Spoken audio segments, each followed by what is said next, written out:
he's got all like 2 bagels on 2 fingers on one hand, and then 2 on the other hand, and he's like, It's good, right? huh? It's good, right? You bite it. There you go. Yeah, true. Yeah, he gets it. Jasper, you want another one over? Oh, that's great. Yes.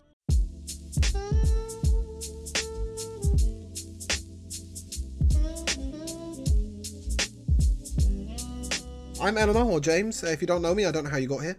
Today I'll be playing Yeva. He is a cleric who has sworn to do no harm and therefore has absolutely no damaging abilities to the point that he cannot even inflict conditions. He is a scholar of the old world and is all about preservation of life and preservation of the past and giving back to the earth. Nice, and it is my solemn duty this campaign to make him smack a bitch. We go next to the wonderful Joshzilla. Hi, I'm Josh. I'll be playing Rokan Debris.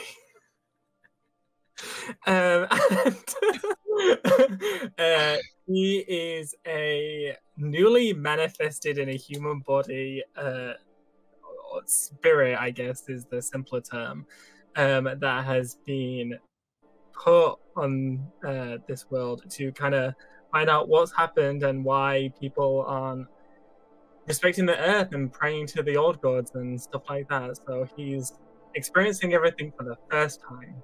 So this should be interesting. Nice. And we next come to Lavi. Hello, I'm Lavi. Today, or I guess for this campaign, I'm going to be playing Ilovia Volunananthi. She is a Goliath warlock. Yeah, I plan on making her melee, but her duty, she set out to help people to prevent them from meeting the same fate as her daughter, and to help free her god from being imprisoned because he meddled in some business that wasn't his, and people did not like that. Lavi, if you want addressing by that name, you're going to have to repeat it at least 8 times. I got the first bit. Ilovia, right? Yeah, Ilovia, and the Volunananthi is her last name. Volunananthi. No, we not got it. I'll work on it. We come next to Myagamus Prime with the Epion picture. Oh, yes. God, such a great Gundam, the Epion. Yes, it is. It's got a 0 system. It can transform like a transformer. Who can argue with Epion? Anyway, so yeah, I will be playing Bastion. Bastion is a Warforged, and he is very old. He is from the old-timey war from 150 years ago. Most Warforged of his era have gone insane and are relegated to a place called the Black. Bastion wants to stay constantly busy and in constant conflict, because then he feels he will not go insane. That his way of maintaining his sanity is by always keeping his hands busy and always doing something. And he would like to do well by the other Warforged, he just doesn't know how. So, and he's grumpy and he doesn't like children. I don't mean to just cut you off. Your door opened, your dog came in, I thought there was a ghost behind you. That's what I thought just happened. Oh yeah, no, I have 3 dogs. They will invite themselves in on a regular basis and hop up and probably get in screen, and I will give them pets. And I will reward their behavior. Nice. And lastly, do it. We come to Slicer. Please explain your character. Hi, I'm Slicer. I'm playing Zeltron today, or over this campaign entirely, hopefully. I am going to be playing a tiefling that loves guns, is a fighter, and is a drilling junkie. Nice. I am also not with the law. Even better. Just a little quick thing about Cassiopeia. This is a campaign set in a steampunk Victorian era. The reason why I'm kind of dressed like this. I will only do this for the first and the last episode of the campaign. It's too hot in my house for this. So basically, the entire structure of king and kingdoms have fallen, and now we're kind of like in an age of prosperity where magic still exists, but now people who don't cast magic have kind of caught up with what's called arcana tech, using magic and technology blending together. The concept is not new, but it kind of evens the playing field. And with that, I think we're just gonna go ahead and jump in, my friends. Hoorah. Let this replay, and we're gonna get going. So, a gout of steam expelled through pressurized cylinders while the engines of the whistle rail spark to life with an arcane glow. Attendees begin to usher single file passengers through the aisles as each one are handing their tickets, and they begin to place their luggage in the compartments overhead, some under their seats.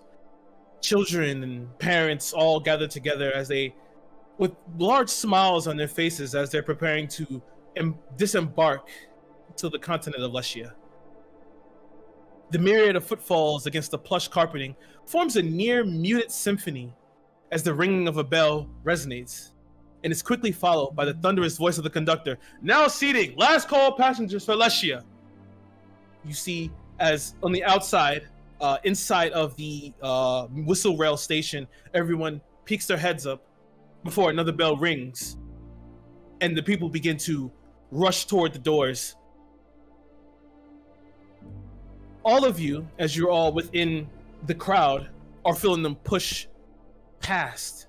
You begin to almost roll over you. And if you want to get your seats, I need everyone to make acrobatics checks, please.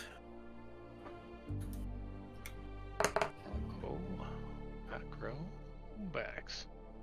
Oh, I don't have disadvantage. Look at that.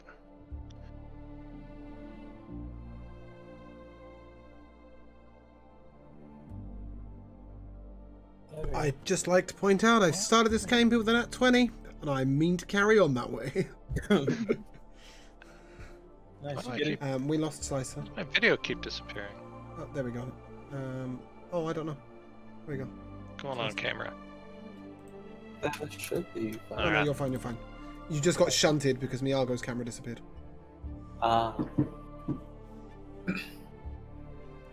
Still looking for a rock, Labrice. Oh, no, I see it, sorry.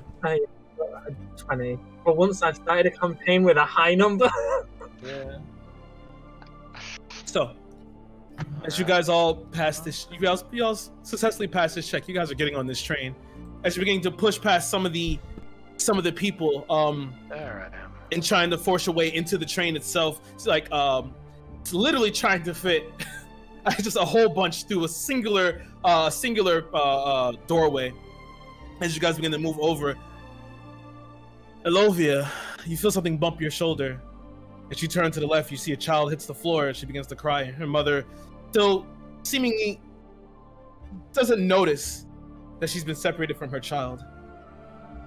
What do you do in the situation?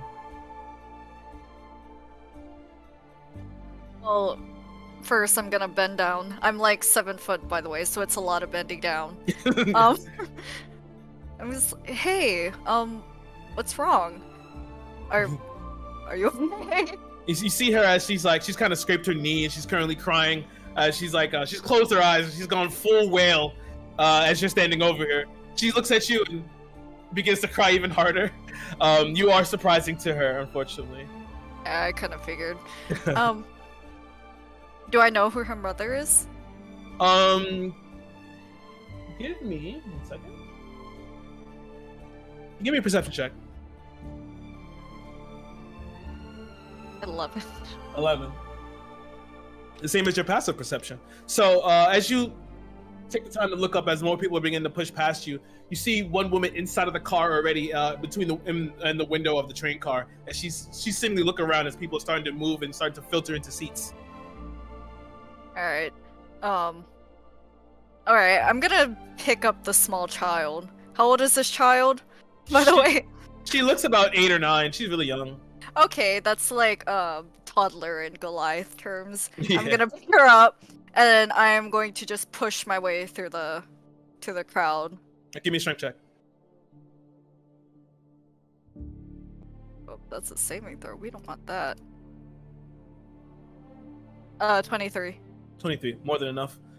As you pick up and you hoist her over your shoulder, so she gets a high view. You begin to just football push through the people. You've hit a few heads. And oh, what the hell's wrong with you? And they look around, they see you, look up at you, and just never mind. They begin to turn the way as you just bend down and get yourself into the cart. the actual train car itself kind of topbles a little bit as you step in, but you see that as you begin to walk in now, you kind of bend your head as you're walking in. You see the woman, and she still frantically looks around. She turns towards you. Oh my God, thank you, Sonia. And she comes over and her arm is up. Okay, I'm gonna hand her the child, and I'm gonna say, "You better be more careful." She, thank you. And she cups her as the girl she stops crying, turns towards you with like a small smile, tears still going over her face. But feel good that you've done something nice.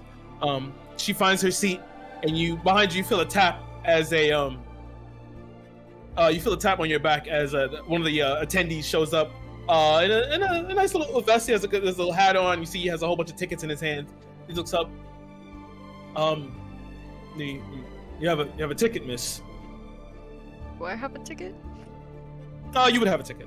Okay, you give him the ticket. He looks at you, and you have the hammer over your back, right? Yeah. Yeah. So he looks at you. I'm sorry, miss. You're gonna have to go to the back with that. It's a little bit too big for these cars here. For these seating area. In the back, we have a nice. It's a bit of a wall because you guys are in the last car. It's like if you go to the back, you can set it against the wall. All right. Cool. As you begin to walk back, you see that there's someone else already sitting here. A tiefling currently, as he's currently dressed. Slicer, can you describe to me what Zeltrin looks like? So Zeltrin is a red tiefling, horns similar to a ram where it curls up and backwards, and he's wearing a black trench coat on him and is trying to lounge the best he can while holding his greatsword next to him. His eyes are black, and oh no, that seems about it. Yeah. And as you're sitting there looking out the window, you see you hear the pop of leather as someone else sits next to you, a Goliath woman. Alovia, please describe what you look like. My skin is pretty dark. It's like a very dark gray. My markings that Goliaths typically have over my face and my arms, that's a lighter gray. My eyes are blue. I stand at 7'8", 300 pounds, very hefty, very strong. Brick house. Yeah. I'm wearing a very unusual attire for a Goliath. It's a tiered dress, a high-low tiered dress. Nice. As you sit there, you begin to pop in. You hear a little bit of a commotion coming from the center of the car, as you see this woman standing up and looking down at this Warforged. She begins to look down. You can see Bastion. You can see on her face she's a little perturbed. She's tried to hide it, and when you sat down next to her, you can see that she herself was trying to just keep it all together. But Bastion, please explain to us what you look like. He is 6'5". He is 295 pounds of steel and wood and stone. He wears a crimson toga that, because he doesn't really need to cover anything. And he has red eyes, but not like a menacing, glowy way as much as he can. And everything on him his exterior is dented, it's worn, but it's polished. He tries to maintain himself as much as possible, but over 150 years and more than one war, he's taken some hits. So, but he tries to have his toga clean and crisp and everything polished and shiny as much as possible. And he sits very straight and he's very formal. Nice. In his countenance. As you sit there, the paragon of etiquette. The lady, you can see the lady is next to her. She has like a little slight tremble as the attendee comes over. Miss, this is a problem. I can't. Can I have another seat? Or and the attendee looks at you, and you look at the attendee's face. Give me an insight check, please. that? There we go. Ooh, 11. All right. Looking at his face, it's hard for you to tell exactly what he's thinking, but you see he's a bit more stern. You look at him, you see now he has like a scar. He has a little bit of scar on his face. It's a little bit little deep set here by his chin. And you can see around his neck that that's the distinct chain of like dog tags. You can tell that he himself was a soldier at one point. He's seen some battle. So as he looks at her, rubs his face, and then comes down and leans down to you. Look, man, I know you're not causing any trouble here, but Thank you. these people here, they're not going to understand. Please, can you please get up and go to the back? Absolutely. Yes, sir. And as you get up, he puts his hand to your back. Thank you. All right, miss, he's gone. And as you get up, you hear another thung, like a dull metallic thud. And he's, oh, fuck! And he turns around, and you see now as he's looking toward this taller elven with this huge tower shield on his back. And it's like, oh Christ, not another one. What is with everyone today with these huge weapons and armor? Excuse me, mate, turn around. He's like patting you on the shoulder. Yeva, can you please describe what you look like? Okay, Yeva is wearing, well, he's wearing a chainmail shirt under a large blue elven cloak. He has a ginormous tower shield on his back. It is 6 foot tall, and so it stands 2 foot over the back of his head. He has his hair in neat locks, cascading down the front of him. He's got quite a gentle face, but it doesn't quite make up for his martial appearance. And in his hands right now, he has a quill and a book. Nice. Well, what is Yeva currently writing in his book? None of your business. Yeah. No, he's more just taking notes on the people around him, how accustomed they seem to the Arcana tech, and also on the steam train itself. You know, it is a steam train, right? That was correct. Yeah. It's a steam train with the Arcana tech engine. And just sort of general journal plans of, you know, what he's going to be doing this afternoon, that sort of stuff. Okay.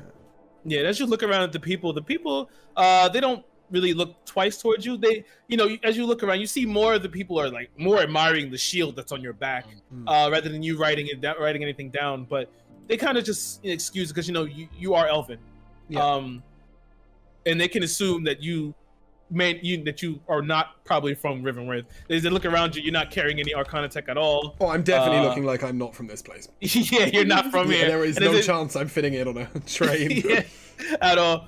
And as the attendant looks, says, all right, just like I told the other one, I need you to go to the back.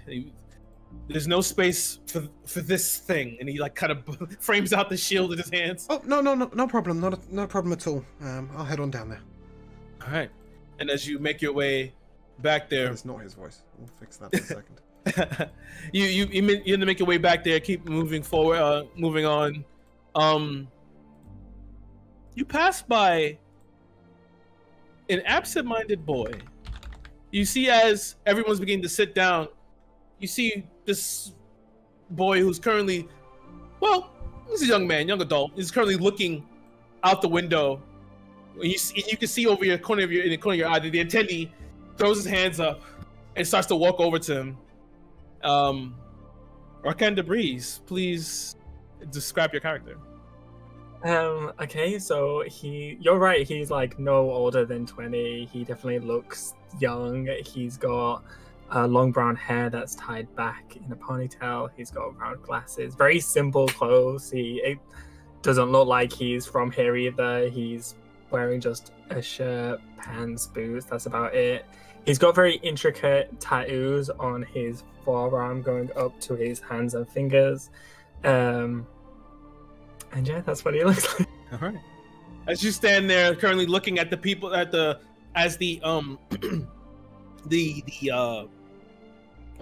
station begins to clear out, and this train is almost completely filled. You see some attendees that are walking around currently checking the train as they're beginning to do hand symbols and signs as they're beginning to move out. You hear another tss, as a brief like vat of smoke begins to come out. The steam begins to push past the windows, and you feel a hand touches your shoulder, as you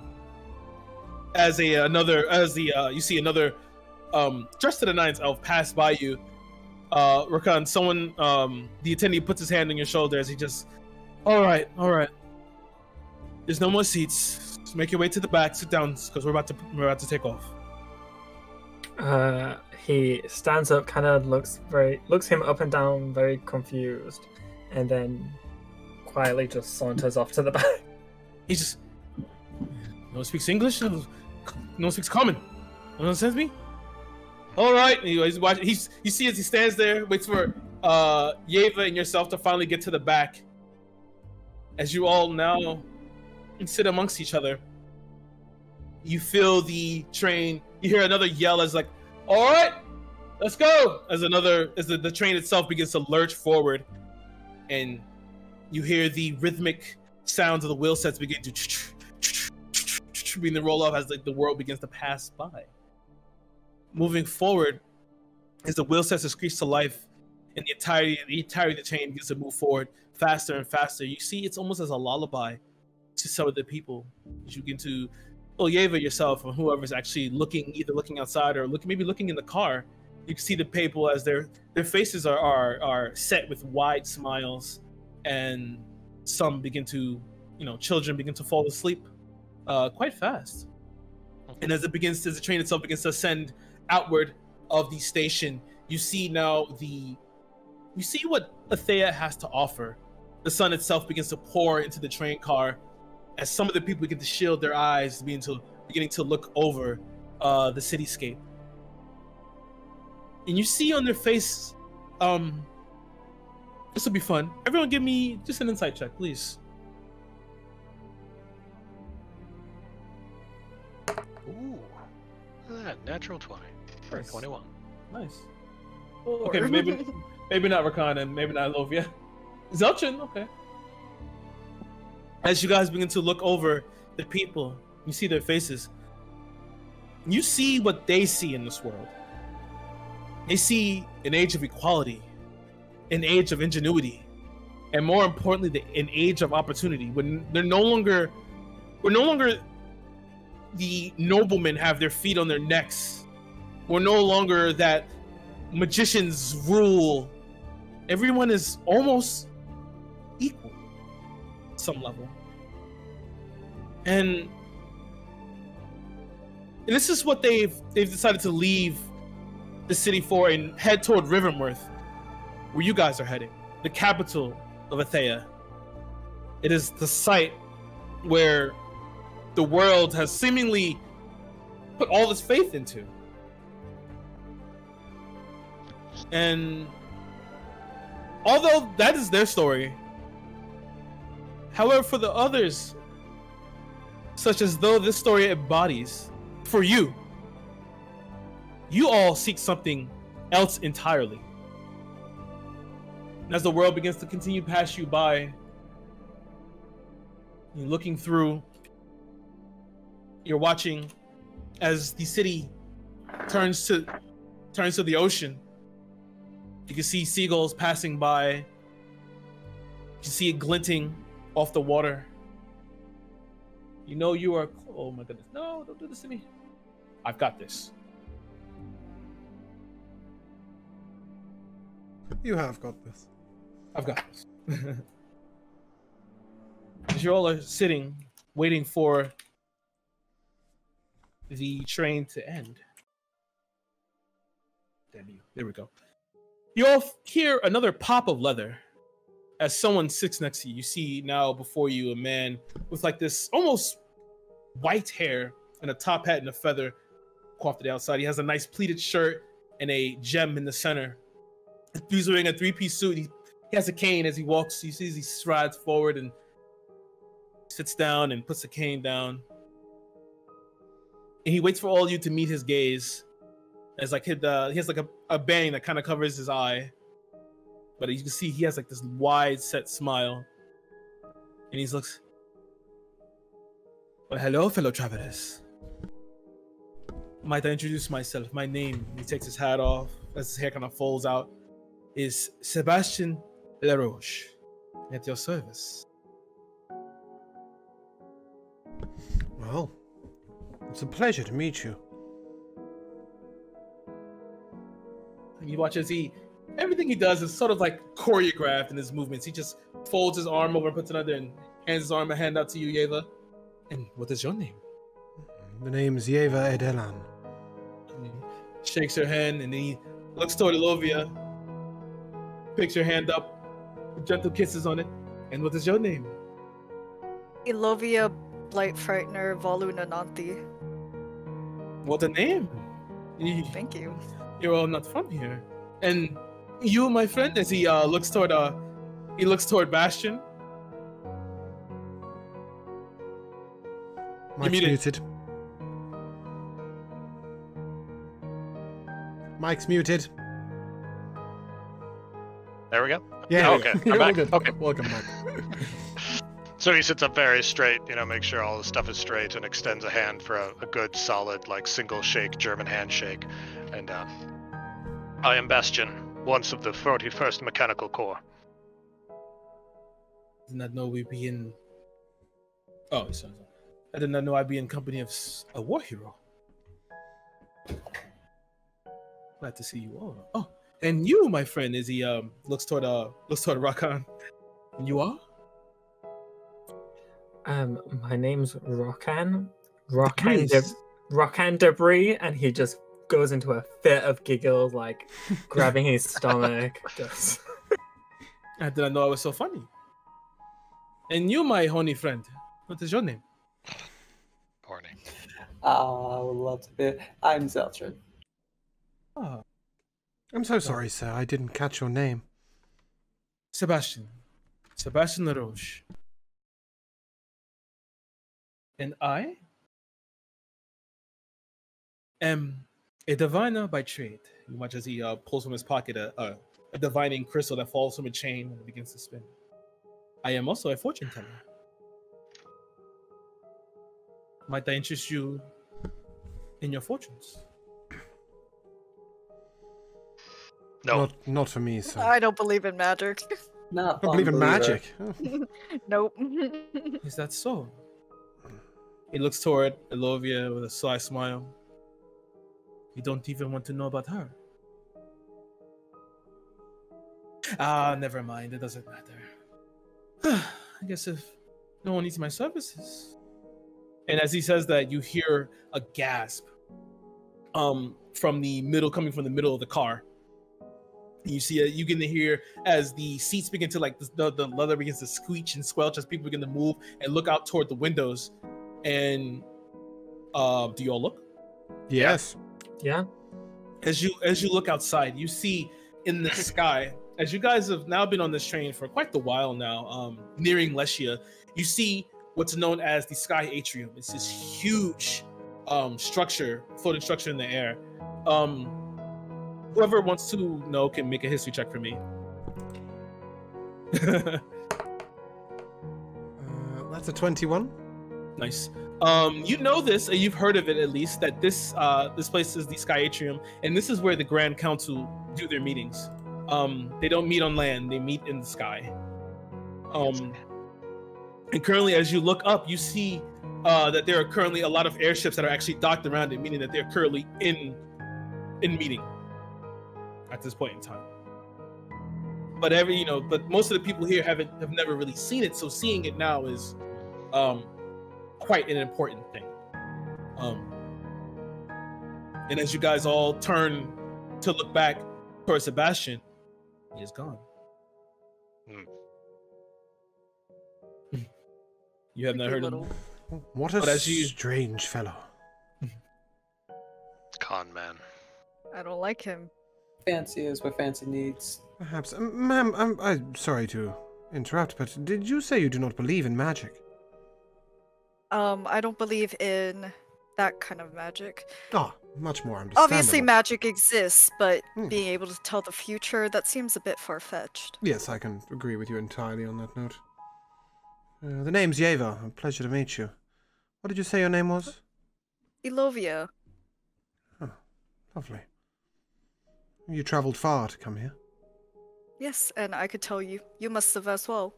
Yes, I've been travelling a long time now. ever since the end of the war. Oh, you were there? Yes, and long before it too. Huh. I didn't think people lived that long. Maybe wrong. Bastion's gonna turn his gaze to Slicer. That's all he's getting, is it? You what? Yes, the elves are a long-lived race. We look back to the old times, to the old gods, to the old ways, and sometimes it is frightening to see the world move forward so fast. Find that moving fast is a good thing. I don't know about you, now everyone's for it, but it does save a life or two. Sometimes, and sometimes it destroys beautiful scenery, old forests, or the earth itself. The world forgets to give back to it these days. You sound like a hippie.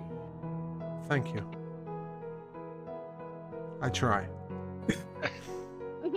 I'm gonna walk up to Bastion and kind of prod him with my quarterstaff. What is it? It's not squishy like people are. It's hard, like a rock. I like it. You want rocks, babe? I gotta kind of look at him quizzically and. Have you never seen my kind before? Oh shit, what the hell is that? No. Well, I've never seen any kind of anything, but you're not people. But you talk. But you're hard. I am both hard and people. That doesn't sound right. That's something to drink too. We were built. We were not born. But people we are. Okay, anyway. And then he's gonna go and sit back down. Should get some manners, young man. That's a war hero there. What's a war hero?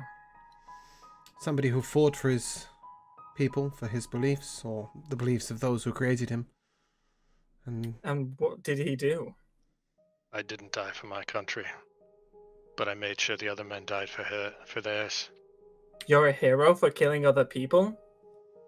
I'm not a hero. They've called me such. Well, you, old man, you said he's a hero. Heroes kill other people? Sometimes. But I more think he's a hero because of the fact he's continued after the war, not because of what he did in the war. The lot of his kind have ended up causing trouble, losing their minds, losing their presence, and he is one that has not, and that is worthy. He has preserved goodness and life within himself. Everything comes to an end, though. That's the circle. You mentioned before that he was hard. He's not necessarily human, so his end will probably not come for a long, long time. Who knows? He probably will outlive here. Plenty of violent ends might await me. Out of character, I'm really sorry that Miyago's first things we've called his character is a hard circle. But, so it's wonderful. You're a hard circle, aren't you, sweet thing? So as you guys begin to share niceties and maybe not so niceties, and the train finally begins to, as you look outside, begins to turn from water into land, as it begins to come in onto the continent of Lesher. You hear the conductor come up. Oh, Iverton. Sorry, Kira. Continent of. Oh, this is Lesia. Lesia, thank you. Lesia. He said, "Where, Iverton? Iverton, everybody!" And you watch as people begin to gather their stuff. As it's maybe about 10, 20 minutes before it finally comes to a full stop, as you finally make your way. And the train finally comes to a stop with a loud hiss. And everyone begins to get up and gather the stuff. As you guys begin to stand and are prepared to head out, this catches your eye, Yeva. As well as Zultrin. You both see where Sebastian once sat. You see his business. You see a business card. On it says Sebastian LaRoche, Rivenworth, the Low Hang, near its closet. I would like to just take that real quick. Yeah, sure. You pick it back up. It's a nice cardboard, eggshell white business card. And as you kind of look at it, you kind of move it slightly. You see in the sun, there's like a little holographic of stars before you shift it again. You guys remember that Sebastian fellow, right? Of course. Yes. What about him? He seems to be very persistent about being a fortune teller. Oh, I feel like he's just trying to get business. Maybe. I don't. I want say to know it's my worth a future. try, though. well. Perhaps at some point, if he proves himself worthy, we might ask him of his Paying some ways, nut but... job. Oh, no. No paying was involved. You guys begin to gather all your things, which was pretty much whatever you had on you, kept it on you. You begin to exit the train. You see the large crowd of people gathering as there is you see a few other attendees in the front as they begin to direct people. Said, this way to the terror cars. If you're heading to Rivenworth, hurry up. As you guys are, you watch as the crowds begin to push past and begin to kind of go into a bit of a sprint. Iverton's a bit of a... Iverton itself is a tourist attraction. It's a tourist place. It's just stopped before Rivenworth. And as you guys begin to move out, what are you guys doing? Do you guys want to head to Rivenworth immediately, or do you all want to stay in Iverton for a while? I'd probably go see what all the fuss is about with the tarot card Yeah. reading. I'm Okay. curious Sorry, as wasn't well. the tarot card reading in Rivenworth? No, Terra Car. Ah, sorry. Yeah, okay. Well, Yeva's here to travel. He would disembark. Okay. So as you guys... Okay, you'll get off too. I mean, I'm So as you guessing guys- it's best if we stick together, right? So, Yeah. despite the fact that no one knows each other yet. Split the party right away. Different cities. So as you guys are beginning to maneuver through the crowds, everyone give me a perception check, please.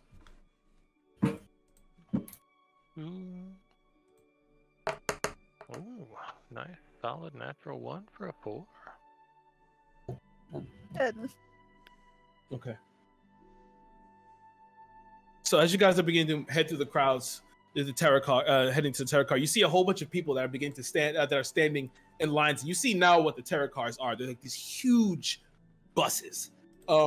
As people are beginning to line into them and fill up, and you can see that there's only a few that are left. But you see people are beginning to get inside and buy and get in to purchase their tickets. Are you guys getting in line? Yeah. Yes, this is some Arcana tech worth exploring, I think. Slightly frightening, the curious. size of them, no?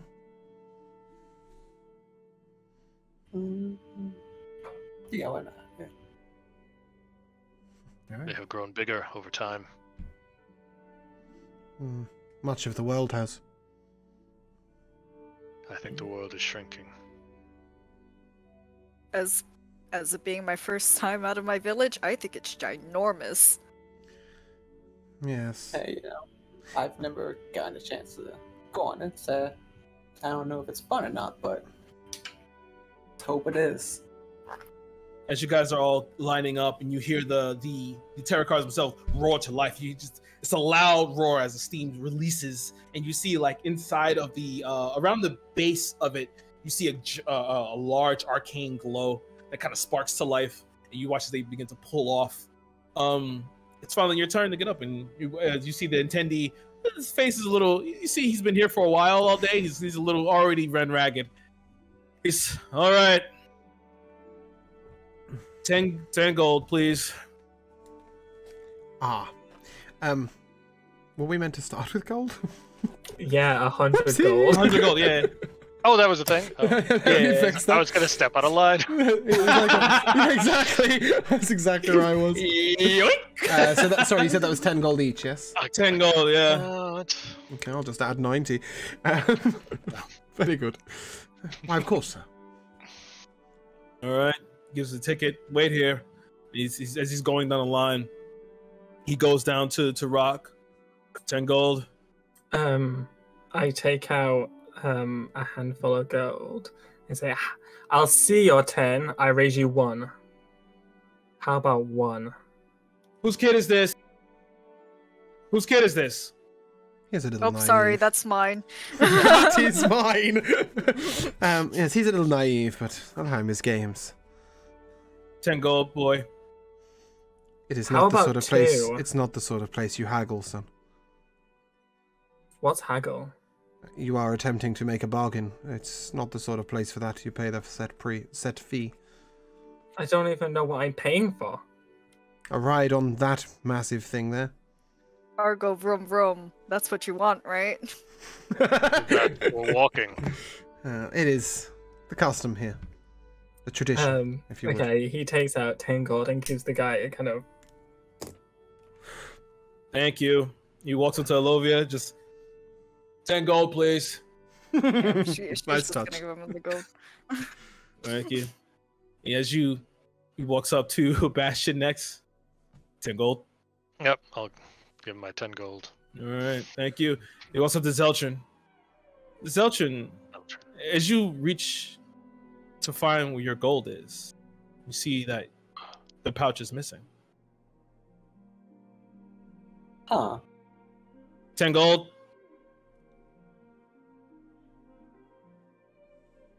Um, 10 anything gold. else What's up, son? past Have you lost that your wallet? 10 gold?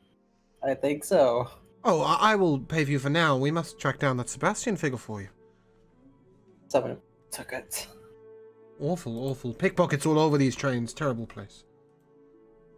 With that, I will retrieve the 10 gold and hand it over. All right. Not worth missing a ride on these. Besides, you said it might be fun. And you Rockan, are give me curious. a perception check. Rockan, give me a perception check. As he takes the 10 gold. That's 15. 15. Sitting there, you get to look. You get a slight ting in your peripheral as you see over in the crowd. You see a younger kid. Like as the crowd begins to move around, you see a kid stands in there with a smile on his face, holding a sack of gold. And you watch as he and then takes off running. I'm gonna giggle and chase after him. Okay. You guys watch as Rockan runs down the line. Where's He gave him his gold, and now he's running I'm off. so sorry, attendant. Could you let us take the next one in line? I think we have some It's issue. the last one. I don't have time for this. He walks up, dumps all the gold in your hand. Let's go. And then you watch as it seals up and it begins to pull off. I think he might have seen your wallet, young tiefling. Perhaps we should Wait, chase him down. I would like to prepare my gun. That's not good. Loading. I would like to chase after Rockan. Yes. Like push my way through the crowd if there is a crowd. Okay. If everyone's chasing Rockan, please give me athletic checks, please. Hell yeah. Because as you're running through, there's people still Oh, maneuvering no. by. Although my athletics check is terrible, it's fair to say that I've probably removed my shield from my back and have got it in front of me. So I'm kind of clearing people as I go, you know. Oh, if that's the case, roll me with advantage. I just give you. Okay, I gave you a nat 20 strength check. You're gonna use your shield as a cow catcher. Yeah. Advantage is a not wedge, particularly right helpful. hole. It's an 11. But I got the nat 20 strength on shoving some bitches. I have a +7 in athletics, and I failed it. You got a 9? Ooh. As you guys begin to push through, Yeah, I got a +4 and mine was garbage. yeah, unfortunately, Bastion, you take the time as Yeva Not pushes that through. much of a hurry. As Yeva pushes through, and Zelchin leaps over a cart. You unfortunately stop as the cart passes by you, and you grab Alovia as she's about to run into it. It's a cart full of like apples and other produce, and you watch as Yeva and Zelchin take her on the corner after Rakan. Rakan, yourself, as you're give me a Constitution saving throw. I mean Constitution check, please, for me. This little fucker's starting fast. Nice. You as you feel your lungs burn. This is the first time you're feeling this sensation. But you kind of like it. You know, you kind of get into the runner's high, and you just kick up even faster as you watch the kid bends around the alleyway, and you begin to run after him. You even as you begin to slide around the corner, you slip, put your arm down for balance. Didn't even know you could do that, and you push off and continue running after him. At this point in time, Zeltrin and Yeva, you begin to hit the corner as you hear footsteps behind you, the footsteps of Bastion and Elovia behind you, heavy as they are. At this point in time, Rakan, you finally find yourself as you turn this corner. You hit the the corner into the alleyway, and you stop before a large warehouse with a wooden door. I am gonna go and open the door. As you go to try the door, it's locked. Okay, he's gonna like take a step back and start like looking up. Hey, come back! We didn't finish our race. Currently you hear no answer here, but at this point in time, Zeltrin and Yeva make their way around. Something they went through here? I think so. We didn't finish our race. Nah, close enough. Can I give the door a sort of push and see how sturdy it seems? Sturdy. The story, like, you're kind of surprised by the wood that's here. That you're pushing against. It's pretty sturdy. It's really well constructed. Any windows nearby? As you look around, strangely, there's no windows, and you wonder, like, what kind of place is this where there's no windows to a warehouse? It's like a purposely closed off building. Okay.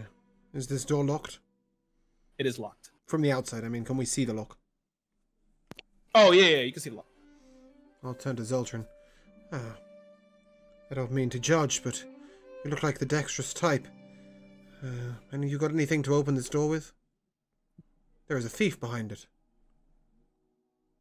I think I might have something. I look through, and I pull out my crowbar. All right. Always need a crowbar. Think this will work. Crowbar out of your ass. That looks excellent.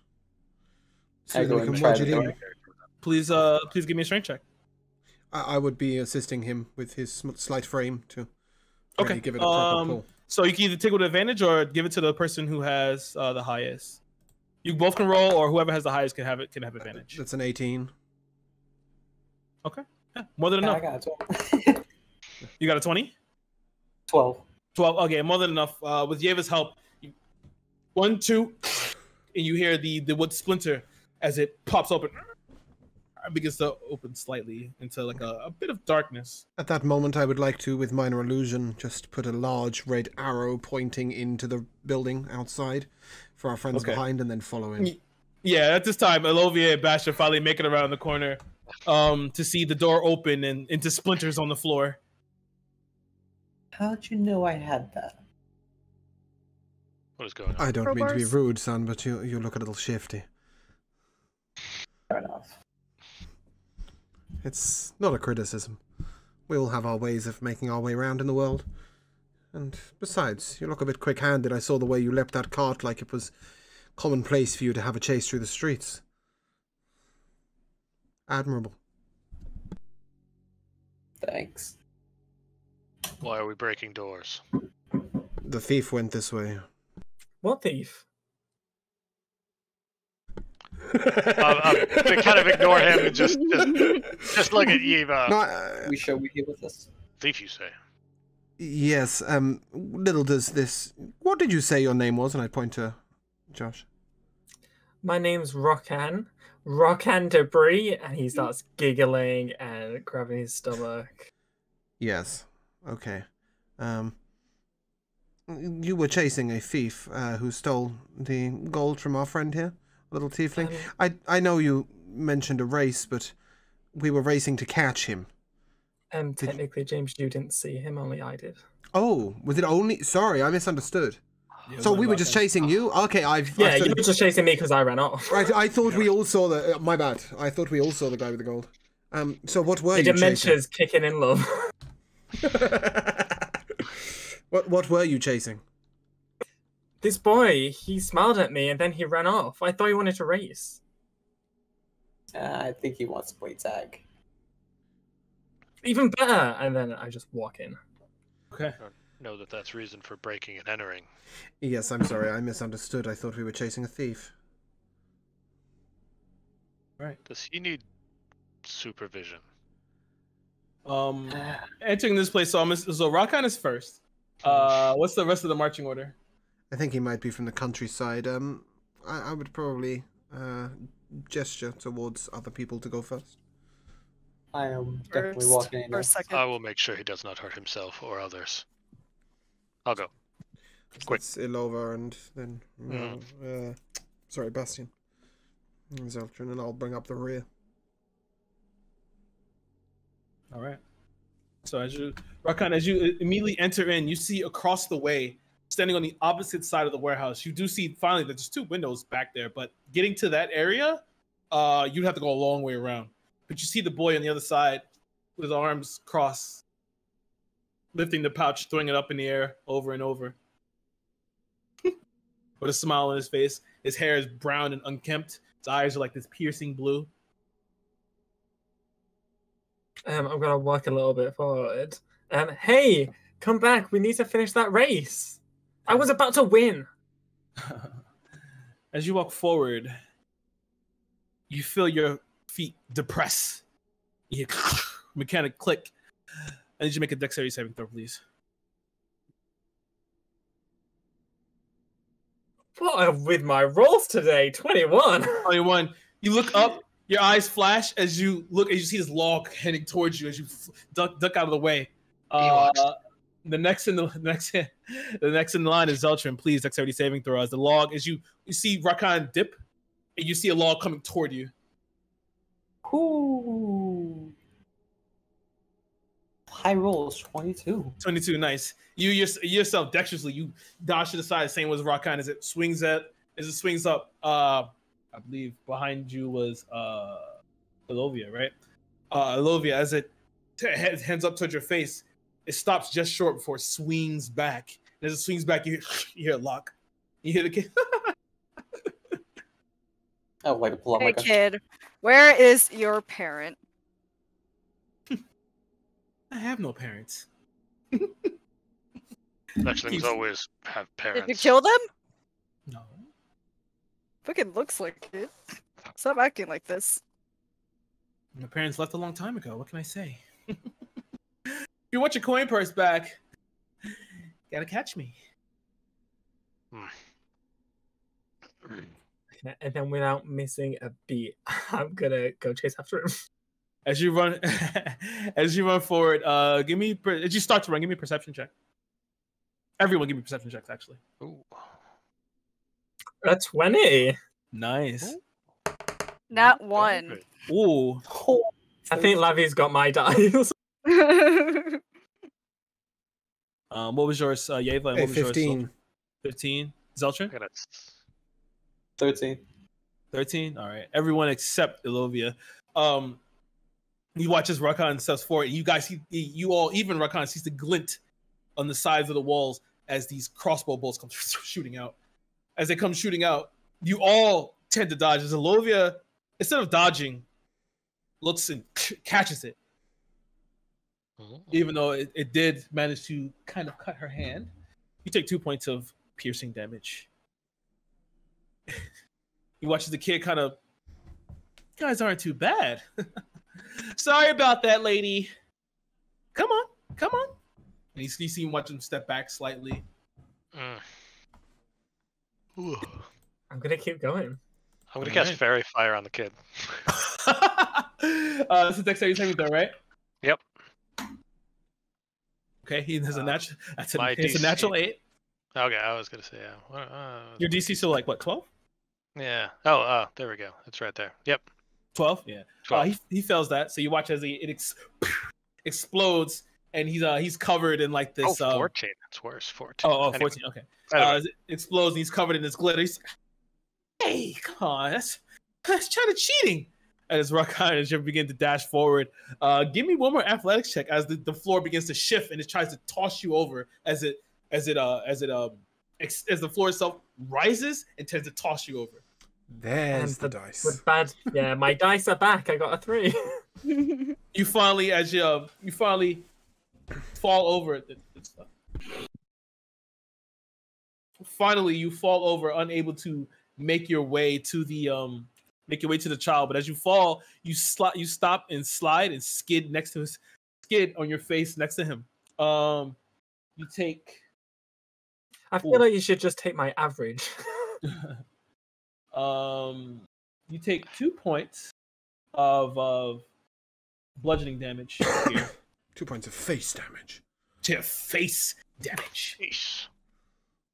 As you slide, as you finally make it to him, you watch as he kind of smiles, still covered in that glitter. He puts the coin purse right in front of your face, and then as he puts the coin purse, he snaps his fingers.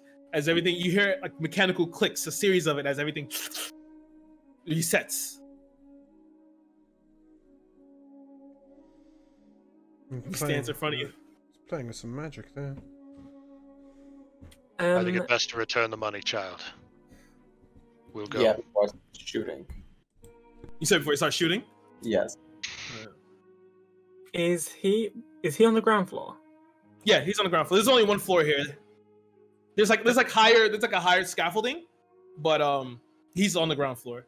Okay, I want to try and do something. What's that? Okay, I want to tap my staff on the floor and cause some harmless tremors. But by causing these tremors, can I try and knock him, like, try and get him off balance so I can snatch the purse off of him? All right. He put it down in front of you. When you're on your face, he put it down. But you can still do the tremors if you want. Okay, cool.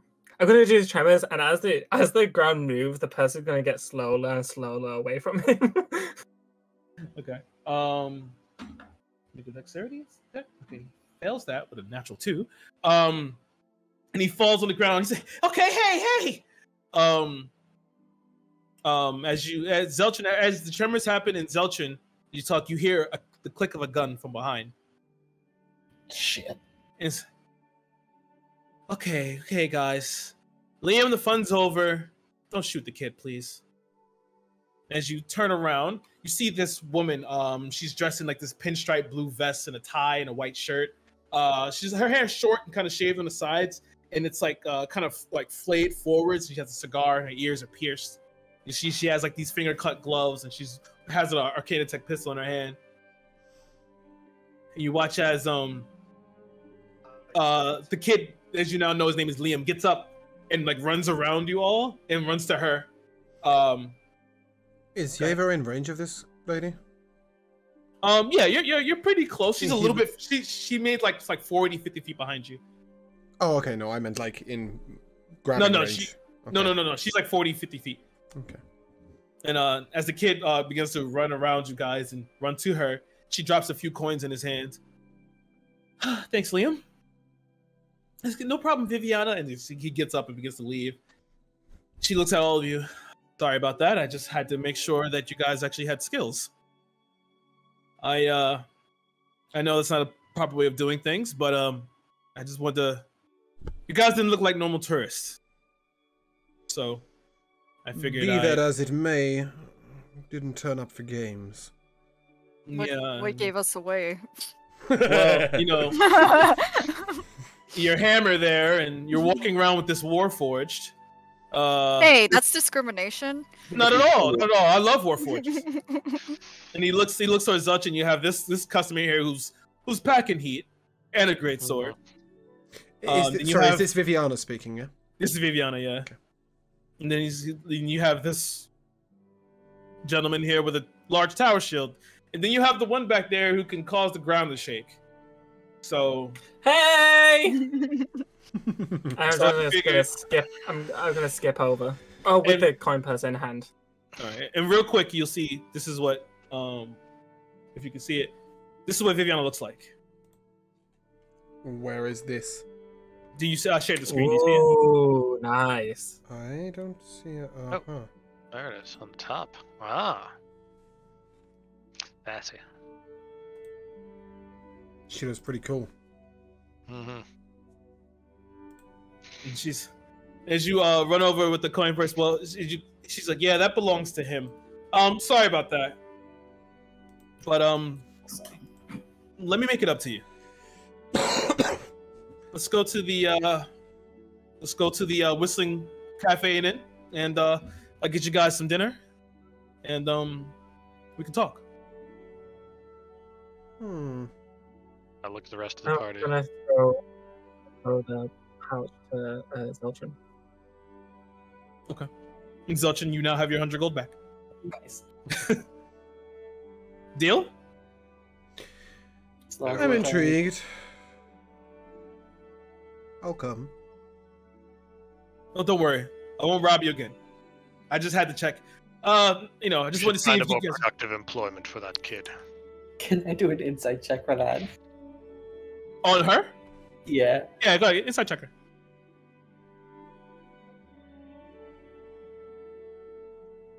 $15. She's only up and up. You, with your insight check with the 15, you see as you look at her, you see on her left side there's a badge. She has a small badge. It has like a symbol of a city, and you see like a cog behind it. And she looks at you. Let me just double check. She looks at you, clocking her. You just don't worry. I belong to a detective agency, and well, with everything that's going on in Rivenworth, which I'll talk to you over dinner about, I have need of services of people like you. And interesting recruitment system for a detective agency. What do you mean to sure solve crime, not cause it? Yeah, but this is used to be my home, and Liam's a good kid. I just had to make sure. Well, just be glad. What we if didn't we preempt died? You wouldn't die. Then here. what? Liam does this every day. Log. Liam deals with this every day. You shouldn't. If you died, well then I guess I had to look for somebody else. Again, aren't you supposed to be solving crime, not making it?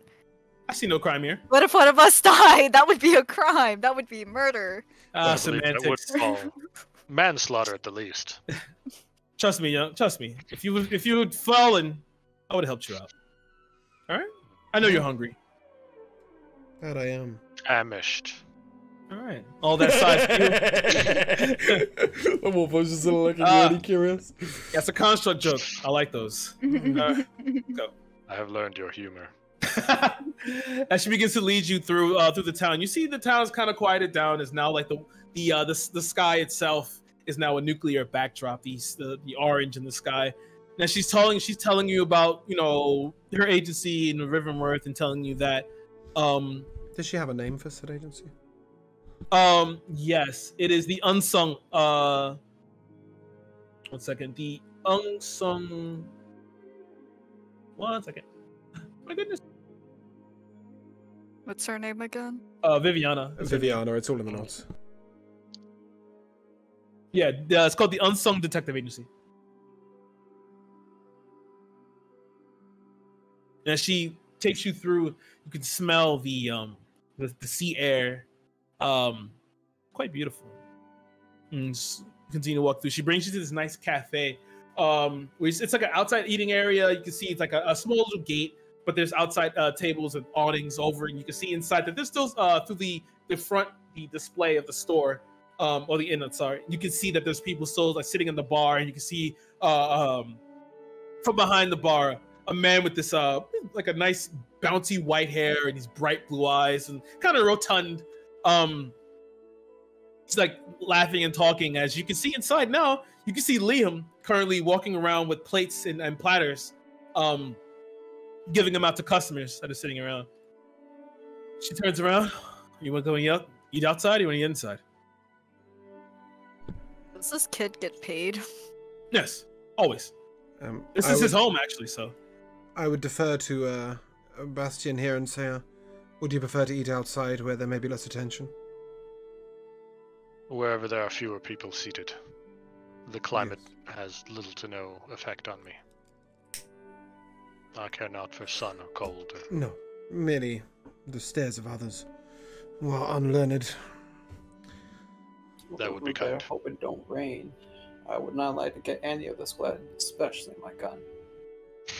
Yeah, you see this fox fur on my clothing?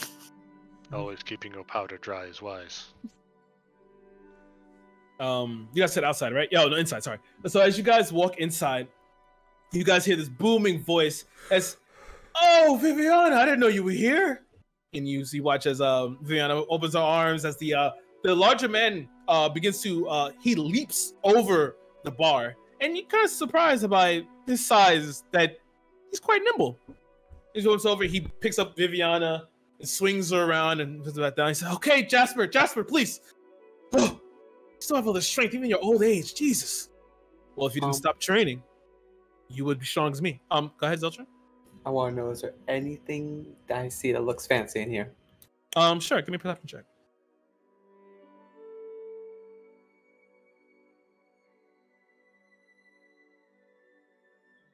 13. 13. There's nothing much too fancy here. What's mostly fancy here is like the food.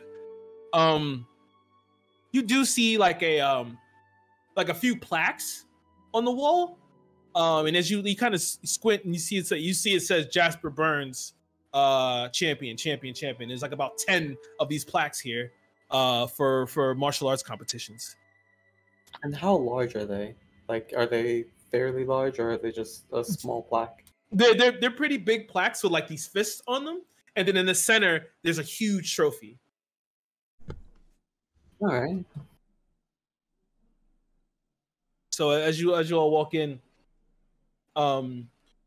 she begins to look at you. I'm gonna also give this to you guys. Oh no, that's fine, not yet.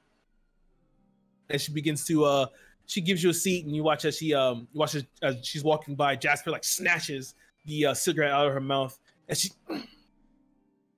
I'm sorry, I forgot. He said, "Good." And he puts it down. He puts it out in his hand before he kind of throws it aside and begins to walk up. And immediately, Liam comes and sweeps it up, and then continues moving on as he's beginning to fix everything. As you're sitting, you see this dwarven girl begins to come around, and she's like, "Well, welcome to the Whistling Rails Cafe and Inn. What would you like?" And you see on the menu, which I'm going to give it to you now. You have quite a few selection, quite a few things to choose from. I'm gonna put it in the cafe. But just to make sure, the lady is paying, right? She's treating us for dinner. Yeah, she is treating. All right, I would like the most expensive thing on the menu. Okay. As you say that, the girl like, "Okay, so you want the Allosaurus steaks with caramelized onions and golden potato mash? Sure, we can get that Sounds done." amazing. Give me one of those two.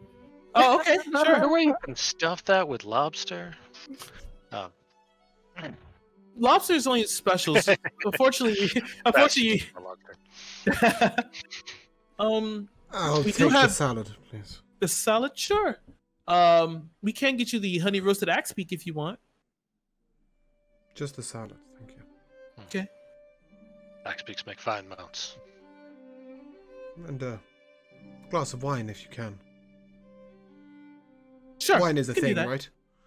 Yeah. Yes. This fine. I was not asking her, I was asking you. Oh, yeah. Wine and stuff's a thing, yeah? People still get nice and slappy. Don't worry. Cool. Sloppy. And she looks over to Rock and you. I'll have 4 bagels. Bagel. You sure? And she looks at you, kind of like touches your arms. You're kind of skin and bones. You sure?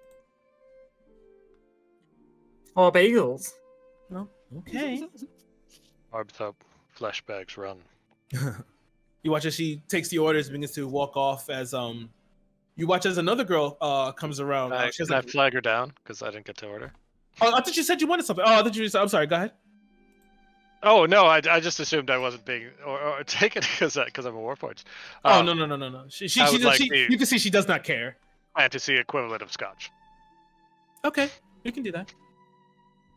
And you watch as she walks off, and you see she whispers into this girl's ear. You see another one. She has like long black hair, these bright blue eyes, and it's just bronze skin human. She nods, and then like kind of pirouettes and turns around and goes to the bar as she begins to talk to the person you know as Jasper Burns. And Viviana sits down, but her hands clasped as she begins to look at you all, and like almost out of habit, she begins to reach down and begin to pull another cigarette. And she looks to the left, and Jasper is already looking at her. She's okay. Well, I guess we'll wait to eat before we get to do it. We get to talking business, and don't worry about getting to Rivenworth. I can take you. That would be convenient. I was hoping so. At this point, I would like to just share out the gold that I was dumped back on by the Terracars, so it was 10 gold for each of you. She looks like, I'm sorry about that. Speaking of which, would you like to leave tonight or in the morning? You need to. Why did you want to talk to us first of all? Well, the sooner the better, but my partner's missing. Is that why you're gonna take us to Rivenworth? Yes. I'm going to, when I take you there, I want to give you all the case files I have. He went out searching for something, and well, he's left a weird note. As she takes it out of his pocket and she slides it over. Whoever takes the note can read it. Can I also make some sort of check to see whether this was sort of written hastily or not? I'm a very calligraphy expert. Yeah. Give me an investigation check. It's a 15. 15. Looking at it, you see that some of the ink itself is like kind of splotched. For what looks like he's kind of like maybe dabbed slightly where he, messed up in his lines. But the note essentially says, "Heard a strange sound, looking for some type of signal. Stay safe." Pray tell, lady, I don't mean to be disparaging, but why exactly did this immediately lead you to think that the best solution was to accost 5 random people on a train who don't know each other and ask for their assistance? What stood out about us? Well, mostly everyone else looked like civilians. Yourselves, and he looks at Elovia and her hammer, then looks towards Zeltrin with his guns and his greatsword, looks toward the dented Warforged, then looks toward you with your tower shield, and then kind of blinks on Recon for a second. And then just, goes back to a normal face. Are you telling me that we are the hired muscle? Because I do not approve of fighting unless for very good reason. Well, I would hope you wouldn't have to fight, but I do want him found. Well, strange choices for investigators. Yeah, shouldn't a professionally trained eye be on the case? Unfortunately, I can't do this. At least not yet. There's a case going on in Rivenworth that I have to see to the end. Can I ask what that is? Because I don't know if you know me, but I'm not very famous, maybe infamous in Riverwood. I know, but it's. Have you ever heard of the Dollmaker? Kinda. What's he about again? I know. I think only person who would is maybe Zeltrin. Give me an intelligence check real quick.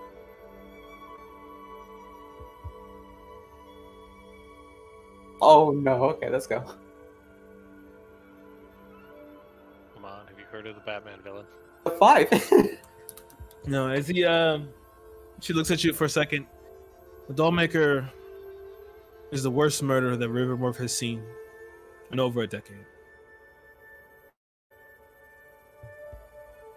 And now that sounds like a worthy cause. I'm this close to catching him.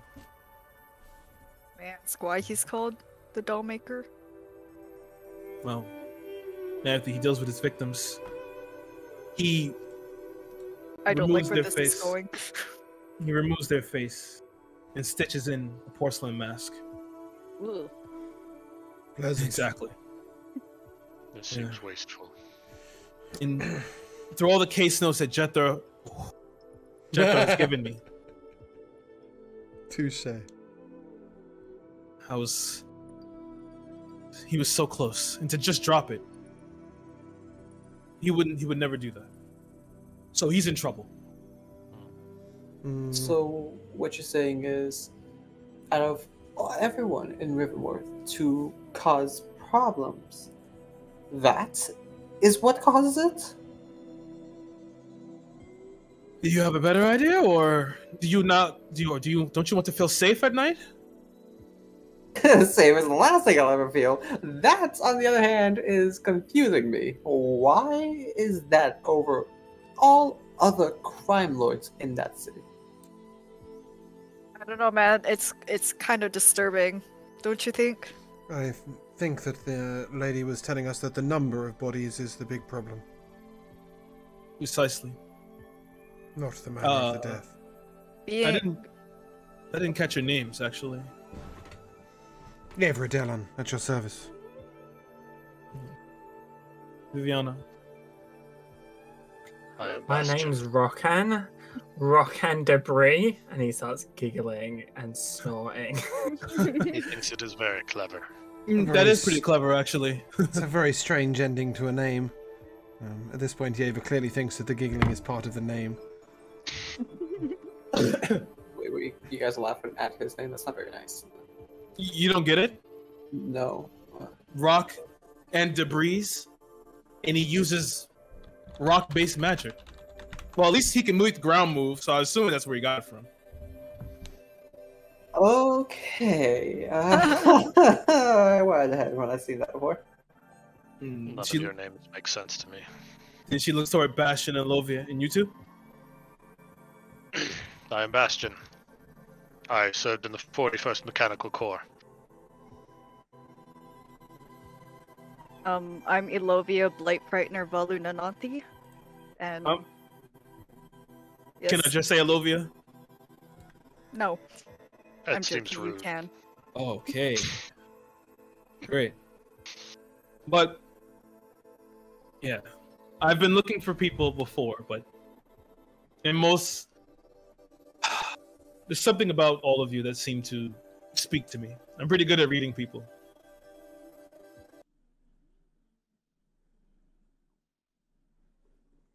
That's right, Karen. Oh. I'm fixing I'm it. pretty good at reading people. I'm very emotive. And well, I have no problem with Warforges. I've worked with them before. None that look quite like you, but I worked with them. I hope they aren't as uninteresting as this one, because he seems to be something else. No offense, big buddy. I don't mean to offend you or anything. Well, if you see one that looks like him, hope you put your gun out. What is that again? First, please. I'm sorry.